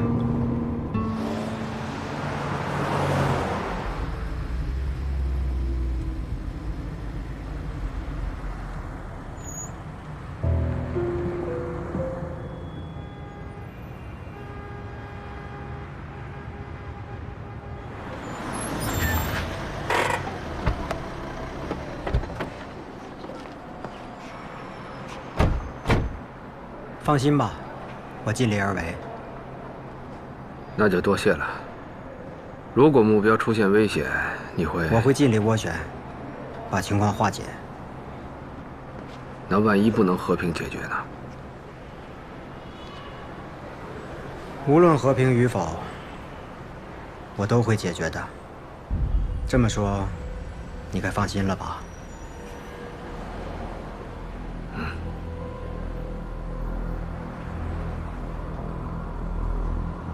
韩斌，你是罪犯吗？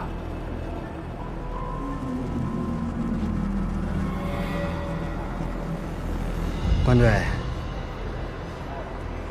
你还是警察吗？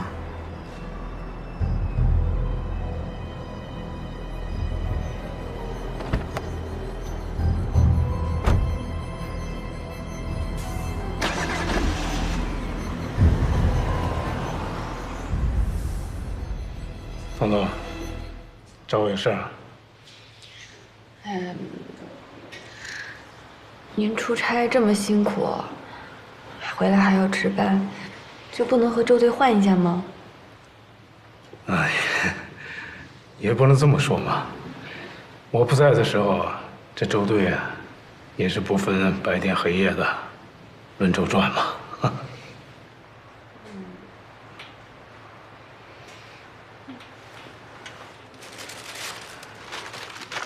来，给你买的。给我买的。谢谢啊。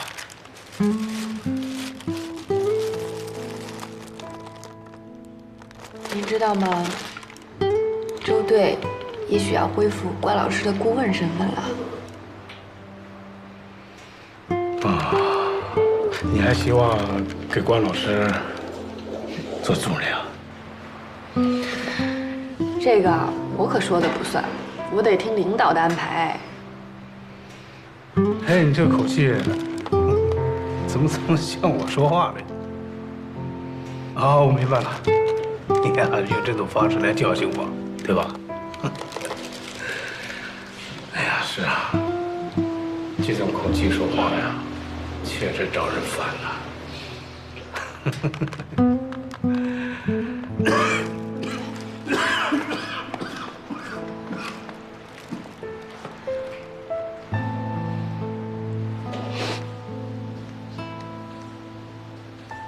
这过去的事儿吧，我既谈不上了解，更不能理解。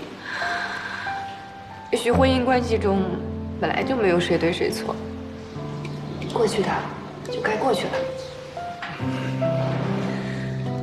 后来，我只是嫌弃你作为一个支队领导的做派。但就像关老师说的，人无完人，是吗？我来支队，其实就是想得到您的认可，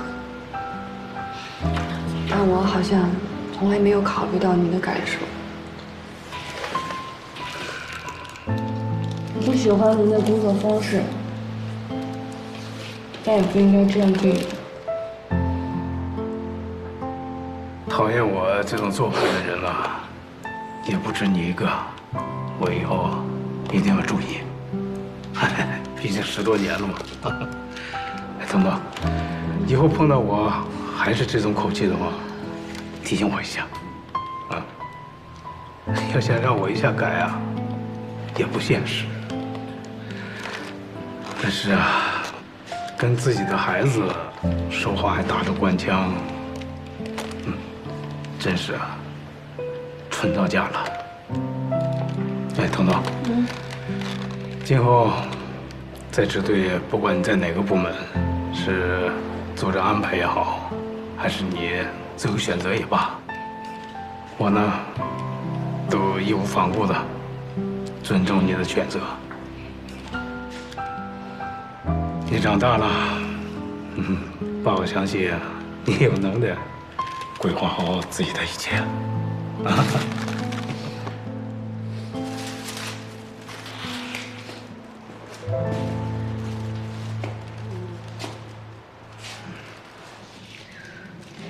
爸，谢谢您，要注意身体。奶茶要记得趁热喝哦。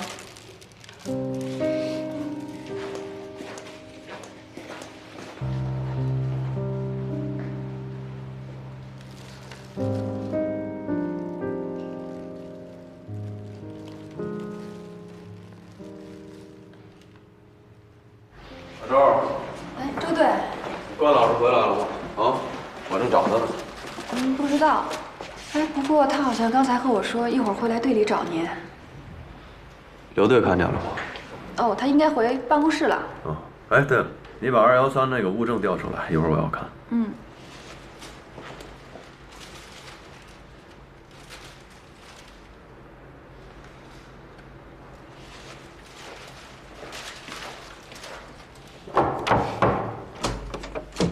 哎，周，王哥，周队让我调一下7173号物证。吴征家灭门案。嗯。啊，周队老调这个，怎么又要翻过来查了吗？上意难测呗。来，弄个记吧。谢谢王哥。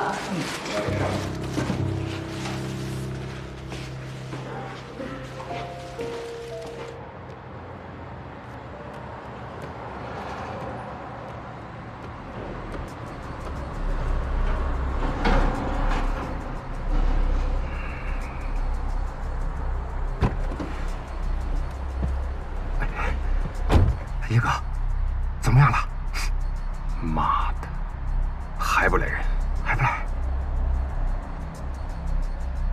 大哥，他说那个，别他妈管大哥了，我现在都自身难保了，就差这一下了。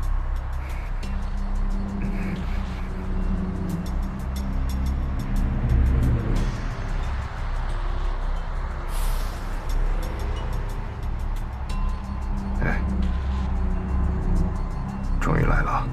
哎，老关，我还以为你不回来了。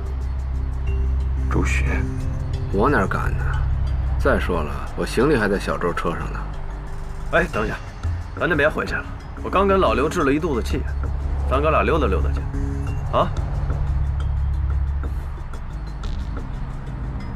走。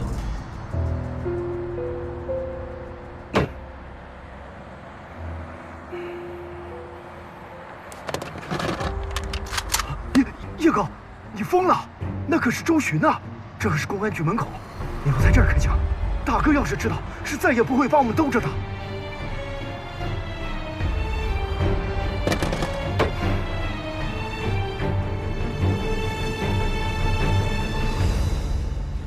也就是说，这回你去长春，算是彻底坐实了叶方舟的嫌疑。那你觉着，如果把姓叶的小子能够抓住，当然，最好连同他身后的什么人一起拎出来，对你弟的案子会不会有帮助啊？当然有。在王志革袭击支队并销毁案卷的后续调查中，你干掉了那个以化名冒充目击证人的安婷。安婷与金山倒卖的军火有关，而那批军火的来源又有叶方舟的事儿。虽然这些看上去并不是很明显的证据链，但其中的关联是显而易见的。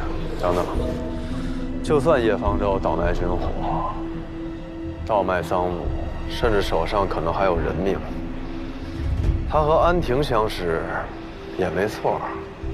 但安婷为吴征的灭门惨案做了伪证，以及和王志革袭击支队的事儿有关联，这并不能代表关宏宇就一定是清白的，更不能代表叶方舟就是陷害他的主谋。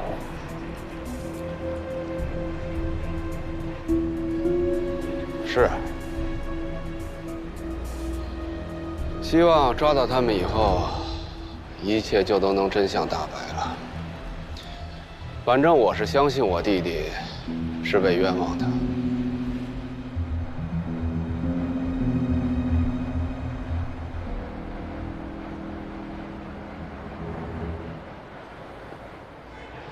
你当然要这么相信才对，但很可惜，我不相信你是被冤枉。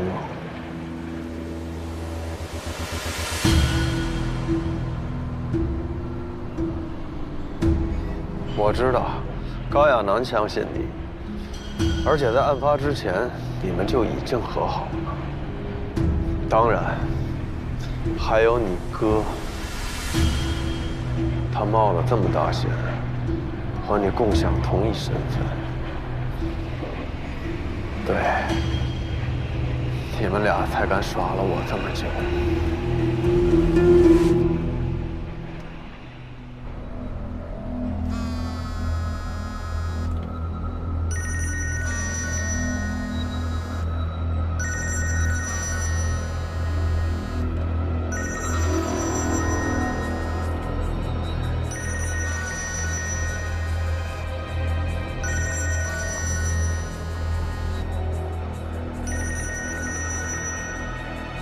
怎么着？这么久还不扑过来？是因为在支队门口不敢动手，还是上次被我打趴了。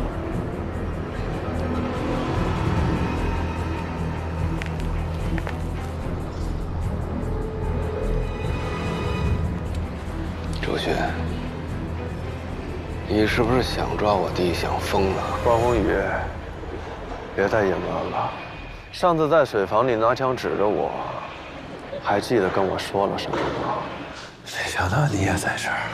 你他妈也没想到有让我拿枪指着这一天吧？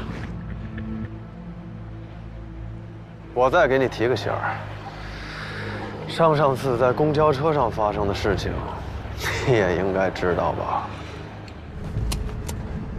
千万别乱动啊！我这枪一走火，不定打到谁身上。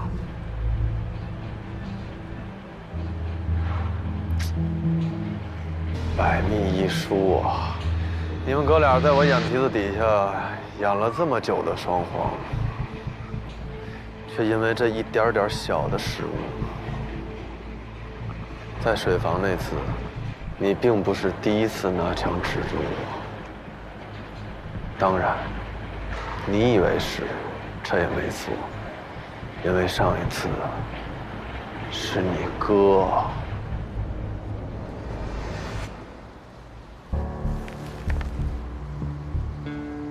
想什么呢？有个事我一直没想明白，既然决定不让你参与这次抓捕了，周迅为什么还要把我哥透露出的配件厂的地址告诉你呢？原来你要找我哥，聊的就是这事儿。你一直对能抓到我，真是有执念。事已至此，别的我也不想多说了。我就想告诉你，如果在你心里我是杀人犯的话，或者换句话说，如果吴征那一家5口是我杀的，那天在水房，我手里也不差多你这一条命。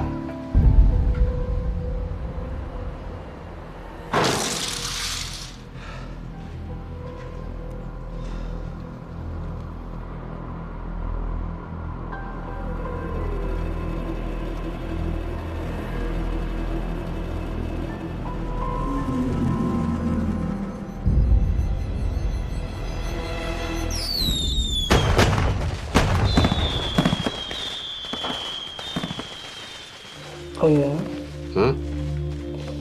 能不能答应我，以后不跟那些人鬼混了？咱们好好过日子，行吗？行，我向你保证，以后呢，只跟着你鬼混，行了吧？不许骗我啊！我不骗你。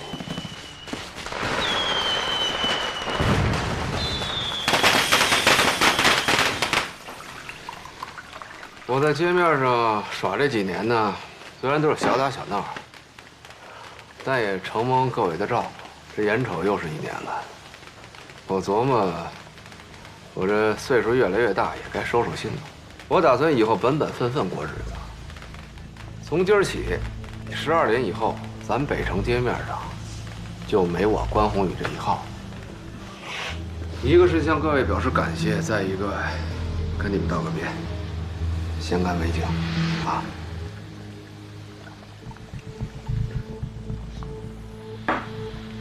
坐着。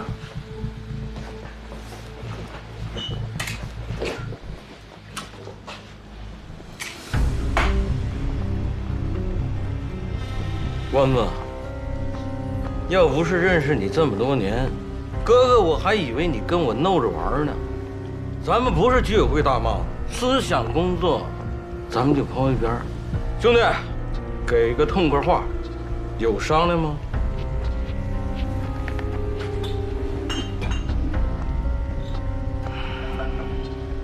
我也不瞒你，这钱不是你的就是我的。你要是把它收了，舒舒服服的入行；我要是把它收了，就得按规矩纳投名状了。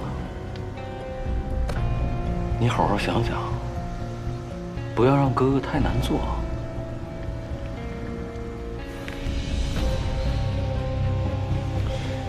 难做人呢，还是难做狗啊？干他！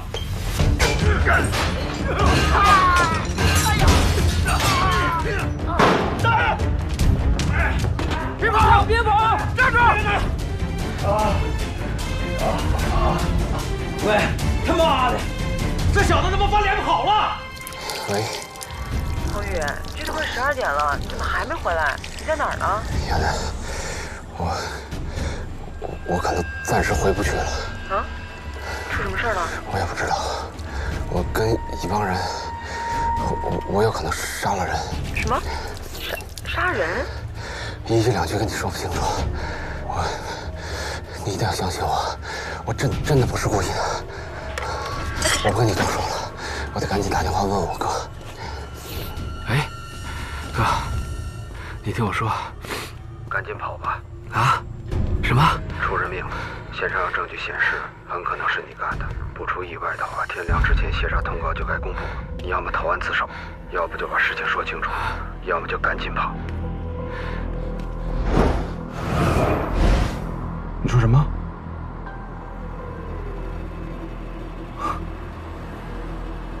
真是天不绝我呀！既然这样，咱们再推一把，让他们整个长风支队都瘫痪。这样，你听我说。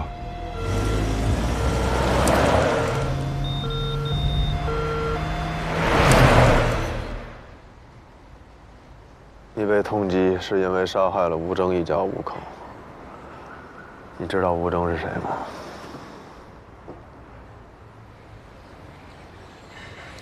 说心里话，我都不知道怎么就莫名其妙成了杀害一家5口的通缉犯呢。你们哥俩信息不对称的地方还不止一处。吴征是我们的人，他是市局的卧底。他们一家遇害的那天早上，我们还通过电话，他跟我说有一个不得了的发现：长风支队被犯罪集团渗透了，而且延伸到了级别很高的程度了。吴征既然是市局的人，为什么会跟你通电话？越来越像你哥了。问得好，因为我是他的牧羊犬。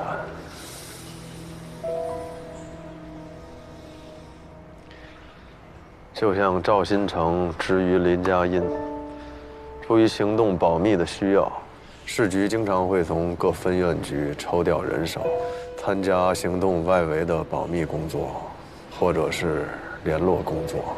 因为这行经常会开玩笑说，卧底是披着狼皮的羊，所以我们这种人就是牧羊犬。我的羊死了，而且死了一窝。从现场证据上看，杀他的人就是你。但从现在开始，我不得不重新考虑这个问题。重新考虑？你想怎么样？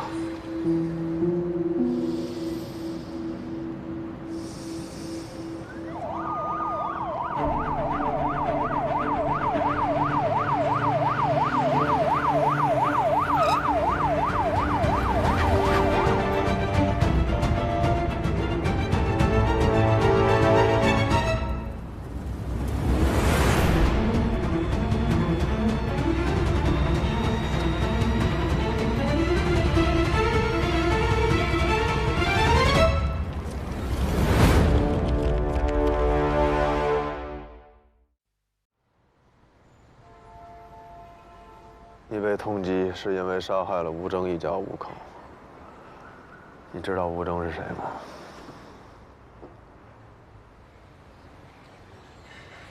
说心里话，我都不知道怎么就莫名其妙成了杀害一家5口的通缉犯呢。你们哥俩信息不对称的地方还不止一处。吴征是我们的人，他是市局的卧底。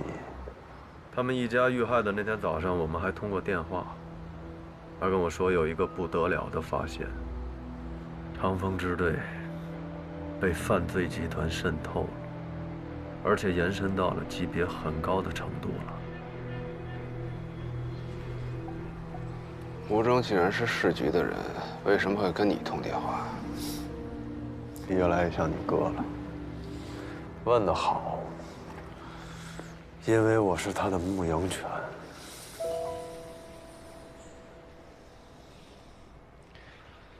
就像赵新成之于林佳音，出于行动保密的需要，市局经常会从各分院局抽调人手，参加行动外围的保密工作，或者是联络工作。因为这行经常会开玩笑说，卧底是披着狼皮的羊，所以我们这种人就是牧羊犬。我的羊死了，而且死了一窝。从现场证据上看，杀他的人就是你。但从现在开始，我不得不重新考虑这个问题。重新考虑，你想怎么样？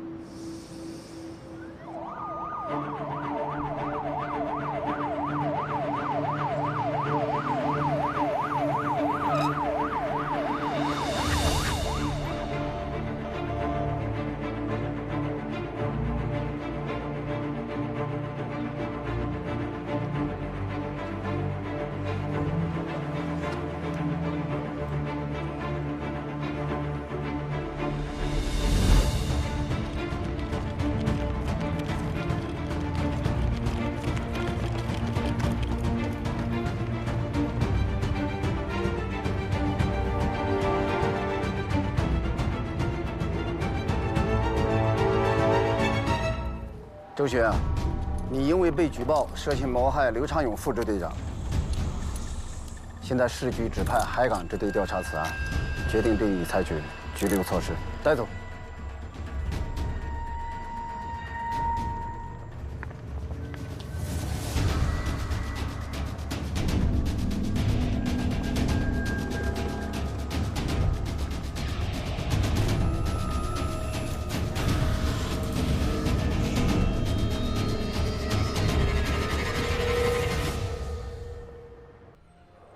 辛苦了，哥几个。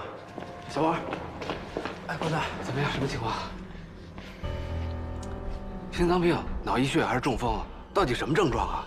就是我们看到的时候就已经……哎，我知道了，可是现在应该我去啊。那小周他……我没想好，这太突然了。你赶紧先回来吧。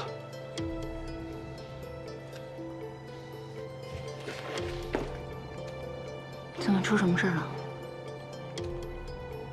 1个小时以前，刘长勇在自己的办公室休克，送到医院抢救，但是……你是说刘长勇他？不知道为什么。市局认定周巡有重大作案嫌疑，让海港支队把他给抓了。你是说刘长勇的意外，周巡要负责任？不，市局认为刘长勇死于谋杀，周巡是最大嫌疑人。哎，行了，甭解了，这不是有规定不能解除借据吗？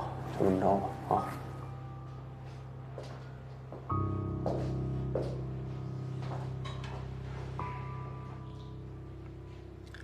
姓名：周巡，年龄35，住址：长风区罗家里6号楼901。籍贯：忘了，我爹山东人，我生在咱们青冈。家庭成员：就我和我爹2人。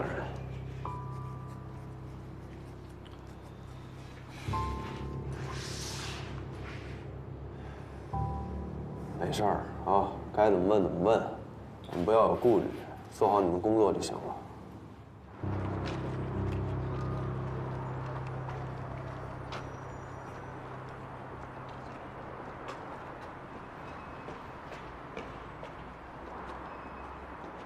哎，站住！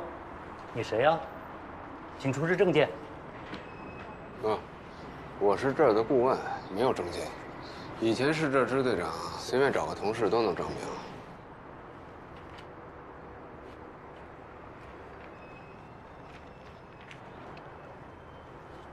关洪峰是吧？你的顾问身份解除了，现在请你马上离开这里。如果你有什么私人物品要拿走的话，我们会另行通知你时间。现在支队谁负责指挥？这个局里自然会安排，与你无关。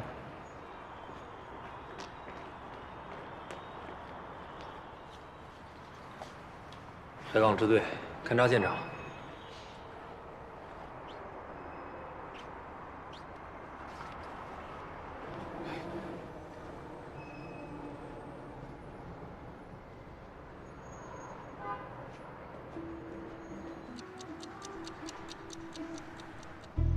刘队是昨天的夜班代班领导，可能是在办公室批阅文件。值班那天晚上，很多人都去陪楼宿舍睡觉去了，办公的人差不多有10来个人左右吧。我刚上厕所回来，周队正在往楼上去，我还跟他打个招呼。我们也是听见他们俩吵起来，才知道周队没有走，也不知道他们是为什么原因吵起来的，但确实吵得很厉害。你有听到他们争吵的内容吗？就一句半句的，也没听太清楚。是什么？你他妈这是找死！大概就这一类的吧，应该都是气话。我拿着报告去找刘队审批，结果一进门就发现他倒在椅子上了。那个时候他就已经昏迷了。往救护车里推的时候，我注意到刘队的指尖有些发青，口鼻中有刺鼻的辛辣味道，牙床和舌尖出现了很多密集的小水泡，属于非常明显的中毒症状。18点37分，总队接到了长风支队的紧急举报，说副支队长刘长勇与原支队长周巡在发生冲突后不久中毒昏迷，人已拉去抢救了。毒源锁定为他办公桌上放置的一杯花生奶茶。监控显示，刘长勇与周巡发生冲突之后，周巡离开，回到了自己的办公室。几分钟后，刘长勇离开，随后周巡独自一人又回到了刘长勇的办公室内，并且停留了1到2分钟后离开，步行走出了刑侦大楼。与此同时，刘长勇回到了办公室，几分钟后，他晕倒在自己的椅子上。你看。所以呢，可以确认周巡的作案嫌疑了吗？在毒源的杯身上，我们发现了新进的3组指纹，第一组是刘长勇的，第2组是长风支队的刑警周书彤的，还有1组就是周巡的。核实得知，刘长勇和这个周书彤是父女关系，这杯花生奶茶就是他买给他的。非此即彼，是不是只要排除了他的女儿，就可以确认是周巡？关于指纹的鉴定，市局的同事发现了新的疑点。现在我们查出，周书彤的指纹只在杯身上有，而刘长勇和周巡的指纹不仅杯身上有，杯盖上也有。那么换句话说，除非刘长勇给自己下毒，否则打开杯盖做手脚的应该只有周巡。卖奶茶的就没有留下指纹吗？白局，我们没有采集到其他的指纹，不过这也说得过去。制作奶茶的食品加工方很有可能是戴着手套作业的。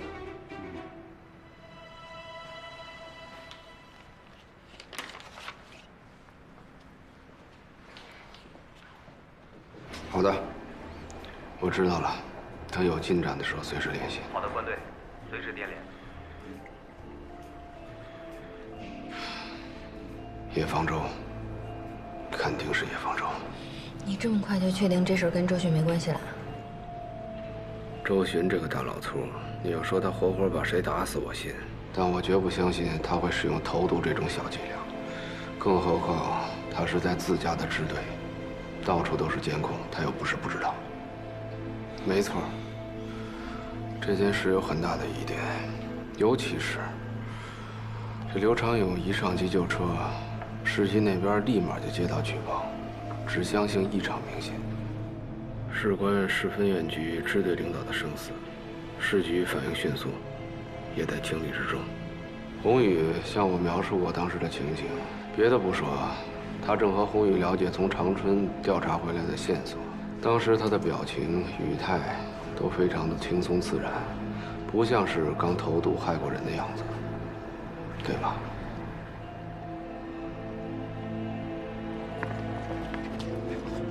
说的事别跟你哥说。从之前有过2次意外之后，周巡就一直在暗中追查长风支队内有没有被犯罪分子腐蚀或者渗透的行径。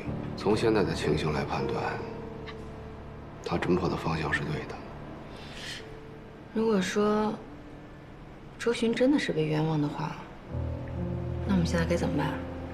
既然市局已经调查出毒源是那杯花生奶茶，从监控上看，刘长勇在饮用奶茶之前，除了周巡，没有任何人进出。所以，在剩下的这些可能性当中，我们要做的就是查一下奶茶什么时候被下的毒。市局不是已经查到那个杯子上面有周书彤的指纹吗？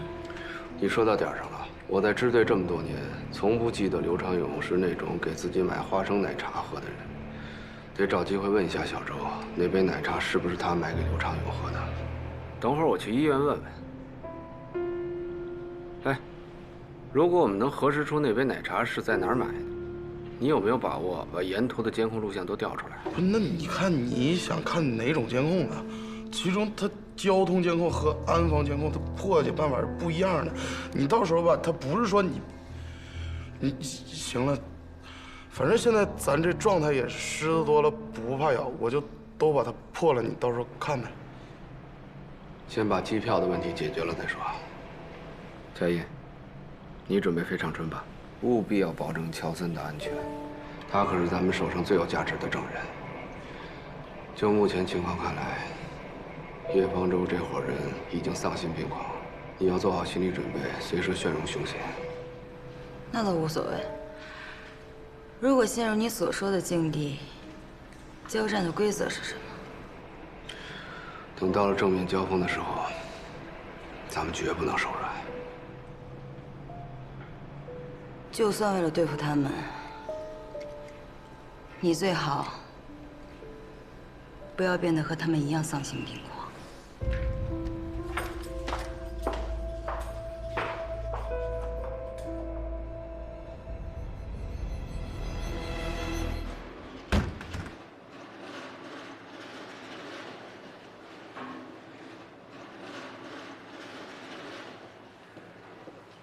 哎，万队，你们2个先到车里边等我。好。小周他，谁都知道不该在这个时候询问家属啊。不过没办法，市局盯得紧，老白压力也大。我这算是上车下派吧。还好你们没把他给定成嫌疑人啊。按正规处置啊，他是刘长勇的直系亲属，又是买送奶茶的人，所以嫌疑最大。不过也恰恰是如此啊，所以在最一开始就排除了他的嫌疑。一方面是他缺乏杀人动机，另一方面，他的指纹并没有出现在杯盖上。就算刨去这些吧，这孩子一直跟着你，你觉得他像是那种投毒杀害亲爹的人吗？我怎么觉得并不重要，证据才是最关键的。他怎么跟你们说？这孩子倒挺坚强的，脑子也清楚。据他的回忆，他是在支队南侧的85度 C 面包房买了2个面包和2杯饮料，2杯饮料当中1杯是咖啡，1杯是花生奶茶，然后就开车回到支队，把面包和奶茶交给了刘长勇，自己回到办公室收拾了一下，就去食堂喝了半碗粥，然后就去佩楼的宿舍休息了。能确定那杯花生奶茶是被投了毒吗？技术队的初步检验结果是生汞混合物，不过和刘长勇中毒是否对症，还得等验尸结果出来。这不，法医正在征询他和刘队家属的意见吗？那也就是说，这杯花生奶茶从小周拿到手一直到交给刘长勇，这之间就没易过手是吗？从周书彤送完奶茶到刘长勇中毒昏迷，这中间只有老周2次出现在刘长勇的办公室，所以这个结果对老周可不怎么有利啊。哎，那小周手里那杯咖啡呢？他说他喝完了，然后就扔在那个食堂门口的垃圾桶里边了。你的意思是说，我们应该把那个杯子再找出来验一验。小周那杯咖啡应该是安全的，否则的话，他也早出事了。难道这个凶手就认定刘队一定会喝那杯花生奶茶？或者说，凶手确定小周不会喝那杯花生奶茶。私人联系。好嘞。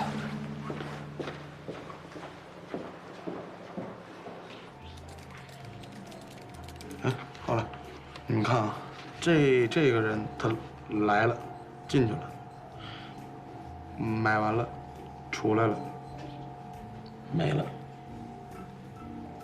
你这能有什么帮助？看不到他车吗？根本拍不到。面包店门口它有盲区，它停在外面了。哎，花生奶茶之类的热饮是不是都是现挑现卖的？对啊。哦，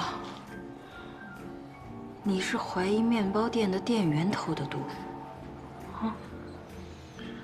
哎，你看这人怎么又回来了呢？这是手机落在里面了。不管是因为什么，他回面包店手里没拿着饮料。能不能找其他角度的监控？我想看到车。峰哥，这我已经尽力了。这面包店附近的交通监控、安防监控，所有的监控都在这儿，没有一个能拍到那辆车的。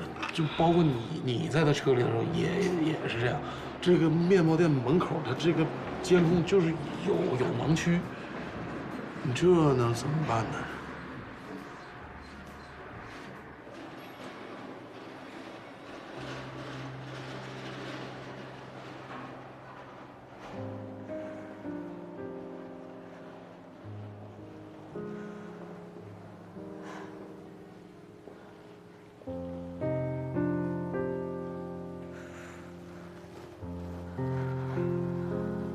关队长。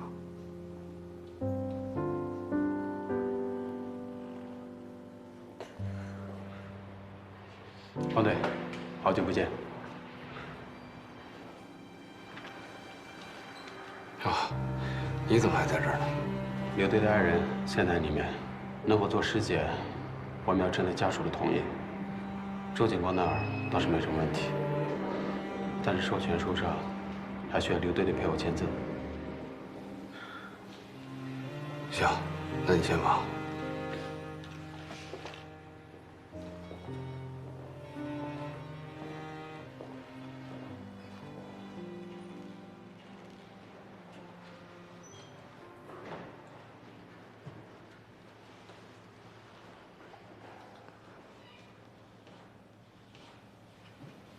我记得和关老师办过的一个案子里，有一个被害人叫齐卫东。我在法医室的门口见到了他的女儿。和关老师学习的这么长时间以来，我已经知道，人在面临巨大的噩耗时，会经历否定、抵触、悲痛和接受这4个不同的阶段。那个女孩没比我小几岁，现在想想，她似乎不处于任何一个阶段。也可以说，任何阶段的状态都有一点儿。她这么多年来，盼望的就是能和父亲相聚。可结果呢，却派来一个阴阳两世的结果。而我呢，父亲每天都在身边，而我却从来没有把他当成爸爸看过。这么晚了干什么去啊？执行任务。别去不行吗？不影响警察班，请别跟着我，自己能搞定。我这不是都是一直想办法保护你吗？愿意接受任何处罚，不像您刘长勇这副官僚兮兮的嘴脸。你说你这种人能当上副支队长，简直就是我们支队的耻辱。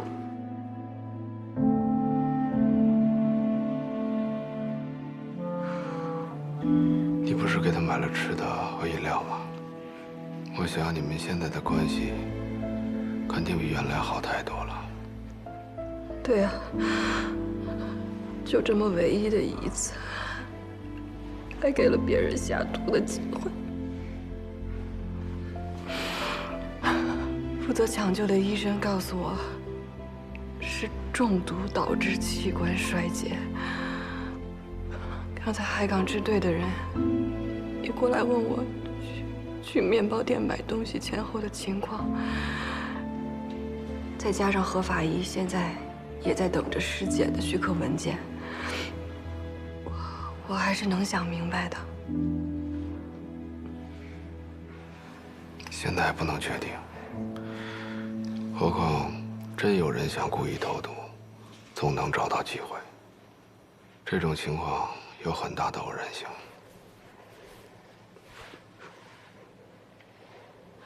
当初他俩离婚，他又重新组建了家庭。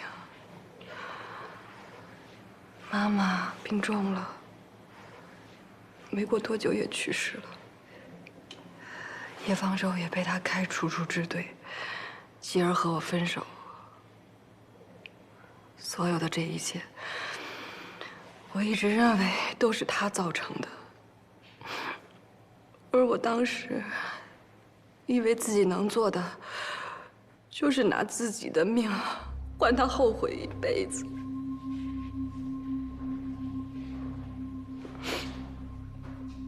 其实，他还是挺牵挂你的。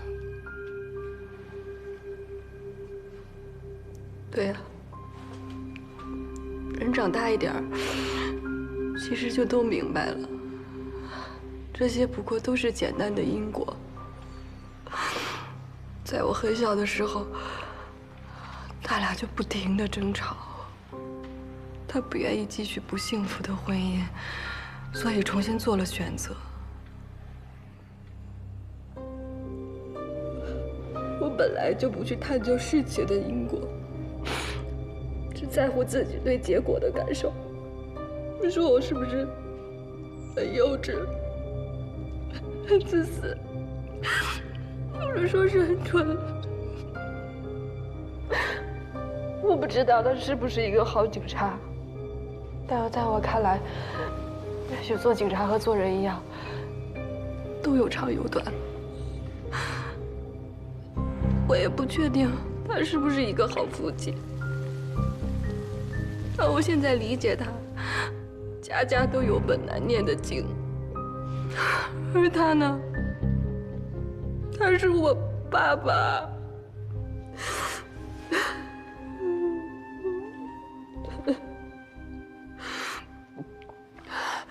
当初齐飞东的女儿恳求我，一定要找到杀害他父亲的凶手。可我不一样，我是一名刑警，我一定要自己把凶手找出来。干嘛？老周。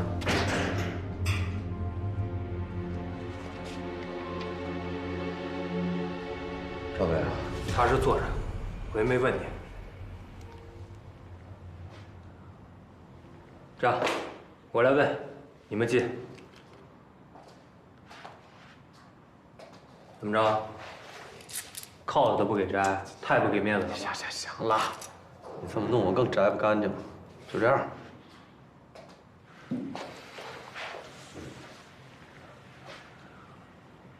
昨天晚上，你都干什么了呀？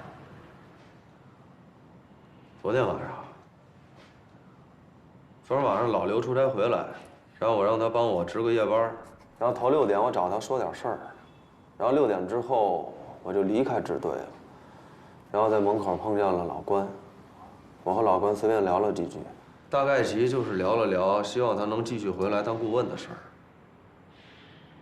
对，哎对，然后你们就来了，就把我带走了，我当时都不知道老刘出事儿了。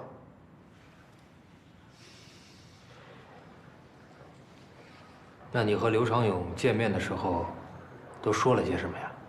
我们就是说说他在长春得到的那些线索，该怎么往上汇报。你们队楼里的其他人都听到你和刘长勇有争吵，是因为工作汇报意见的不合？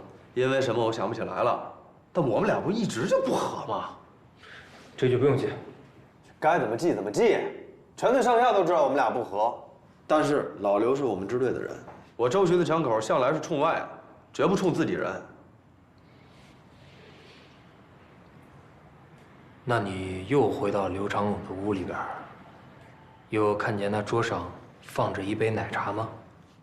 当时没有，我第2次去的时候，我才看见他桌上放着一杯喝的。当时我特别困，我以为咖啡呢，我打开一闻，不是啊，奶不兮兮的，我就放那儿了又。那就是说，你承认你在和刘长勇发生争吵以后，又在他不在的情况下，单独的进入过他的办公室，对吗？我去的时候也不知道他不在办公室啊。你和他刚吵完架，你又回去找他，为什么呀？事儿没说完呗，还能为什么？然后你就离开了支队。对。你们俩先出去一下，我和老周单独聊2句。抽队啊？出去。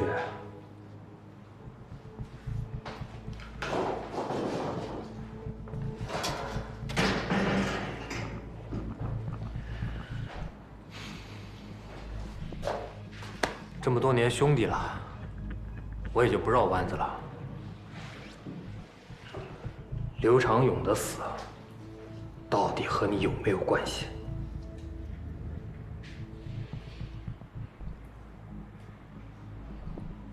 有关。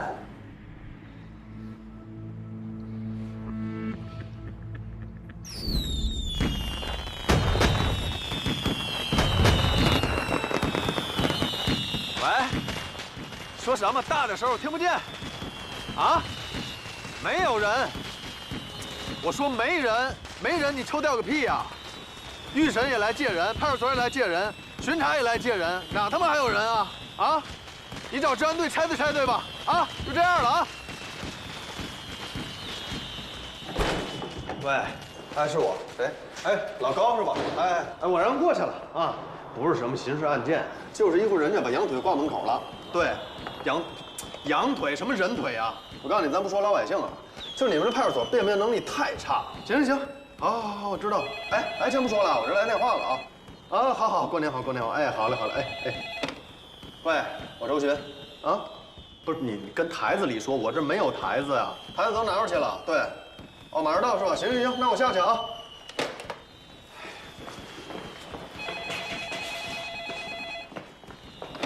喂，我周巡，啊，我没受着啊，行，那我下去看看。哎呦，别提了，今儿接了6起纵火案，没有1起跟纵火有关系的，行，啊，去，行嘞，好，派人，好，等着啊，去一会儿。周哥，刘队呢？刘队我不知道啊，是不是看春晚呢？没有，刚才市局那边又发了一个通告啊，110中心又给来一个案子，你说说。你帮我接个电话吧啊，我有个案子来不及了，我先下。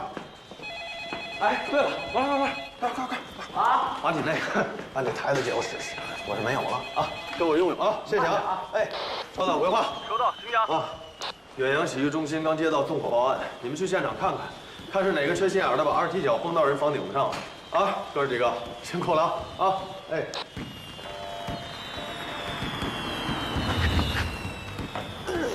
大哥，去哪？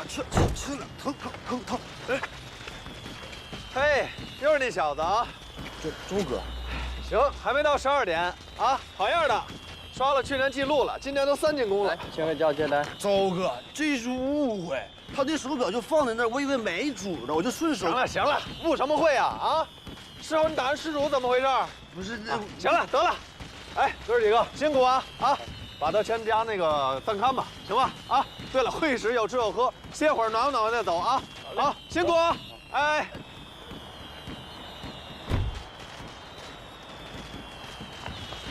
哎，对了，刘队，那个小王刚才找您说市局有个什么通告要给您，回头再说吧。好。喂，哎呀，你别着急，我还没看见传真了，我就看见现在给不了你啊，这技术队都散出去了，就踏实等我电话吧啊。行了。哎，王，哎哥，谢谢啊。哎，客气。哎，要不你把这给我啊？行。我刚看刘队出去了，一会儿我给他。行。哎，要是二队在那个台子里说一个灭火案的事儿，你叫我一声。哎，行啊，行啊。哎，王，这是什么？哦，我刚才不是跟您说了吗？那个110中心啊，转过来一个案子，然后说是曙光4号院入室暴力犯罪。秘密报案，这靠谱吗？那谁说的准啊？领导说了算呗。行吧，那回头我给关队打个电话。啊，哎，对了，一会儿你下去时跟战宽说一声，把刚抓进来那仨人分别关押。我一会儿下去问口供。行啊，放心吧。哎，走了。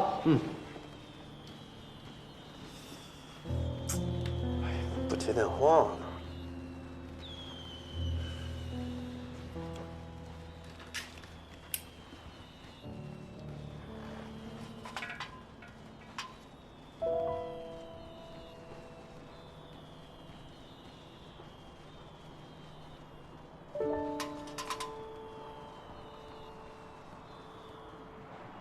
确切的说，从一开始，从2月13号那天开始，所有跟这个案子存在关联的人，都和他的死有关。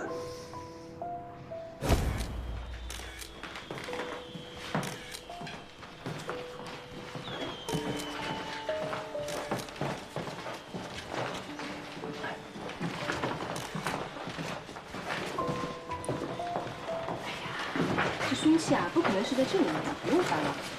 哎，你看这儿是不是少了一个什么东西啊？手机之类的东西吧？是吗？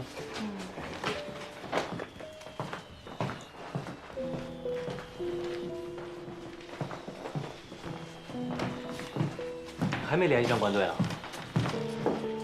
没有。你认识他？啊？谁？不认识，不认识。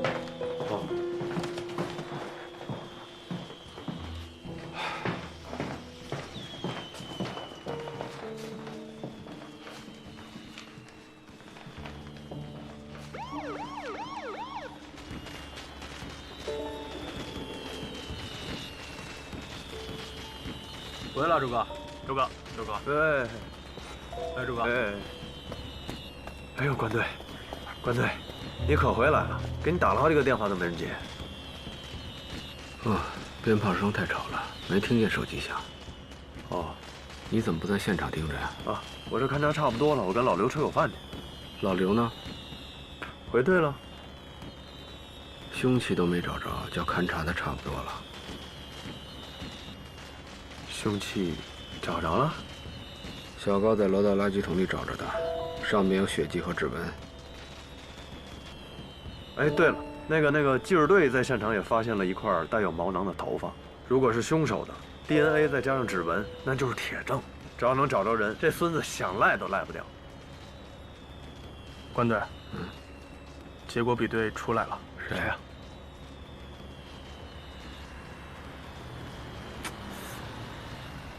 什么？看看。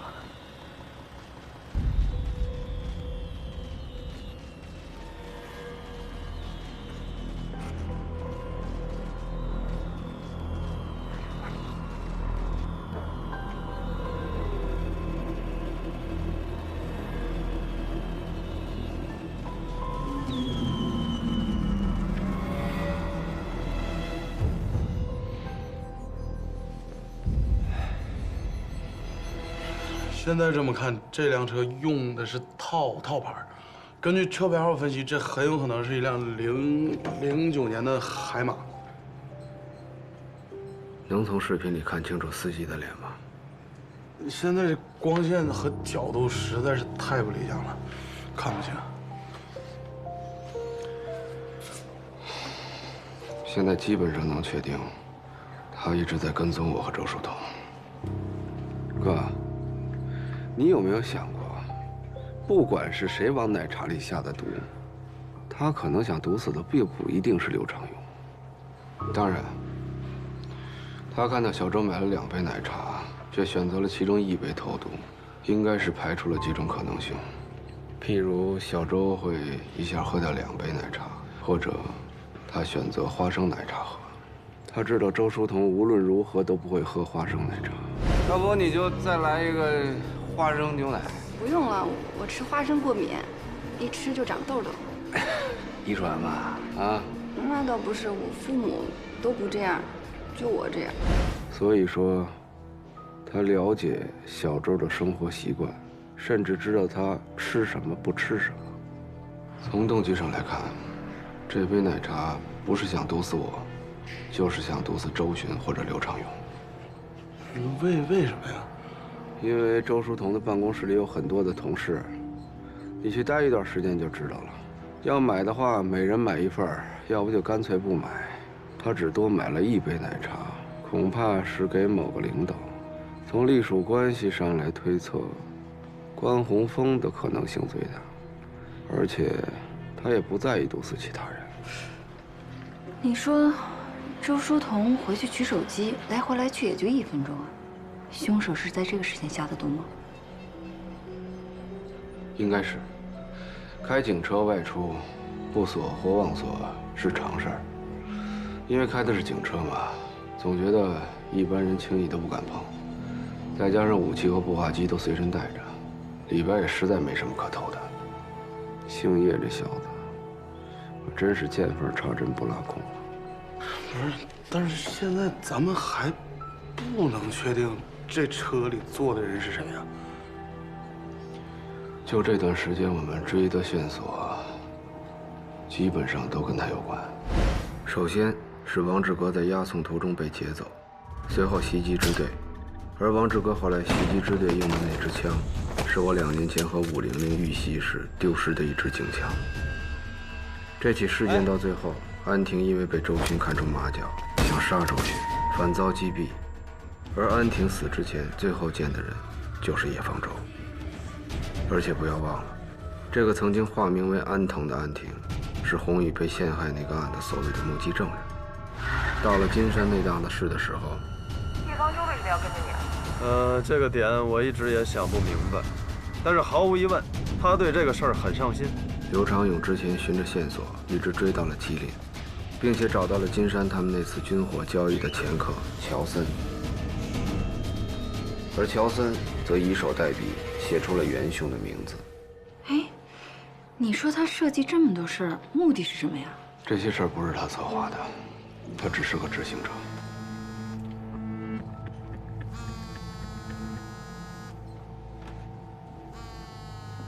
咱俩都在的情况下，我就不演戏了，你接吧。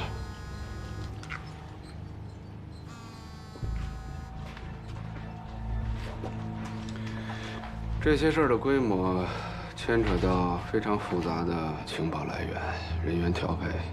叶方舟只是个小崽子，光凭他做不到这份上。不过那个乔森，哎，林佳音的飞机现在已经飞了。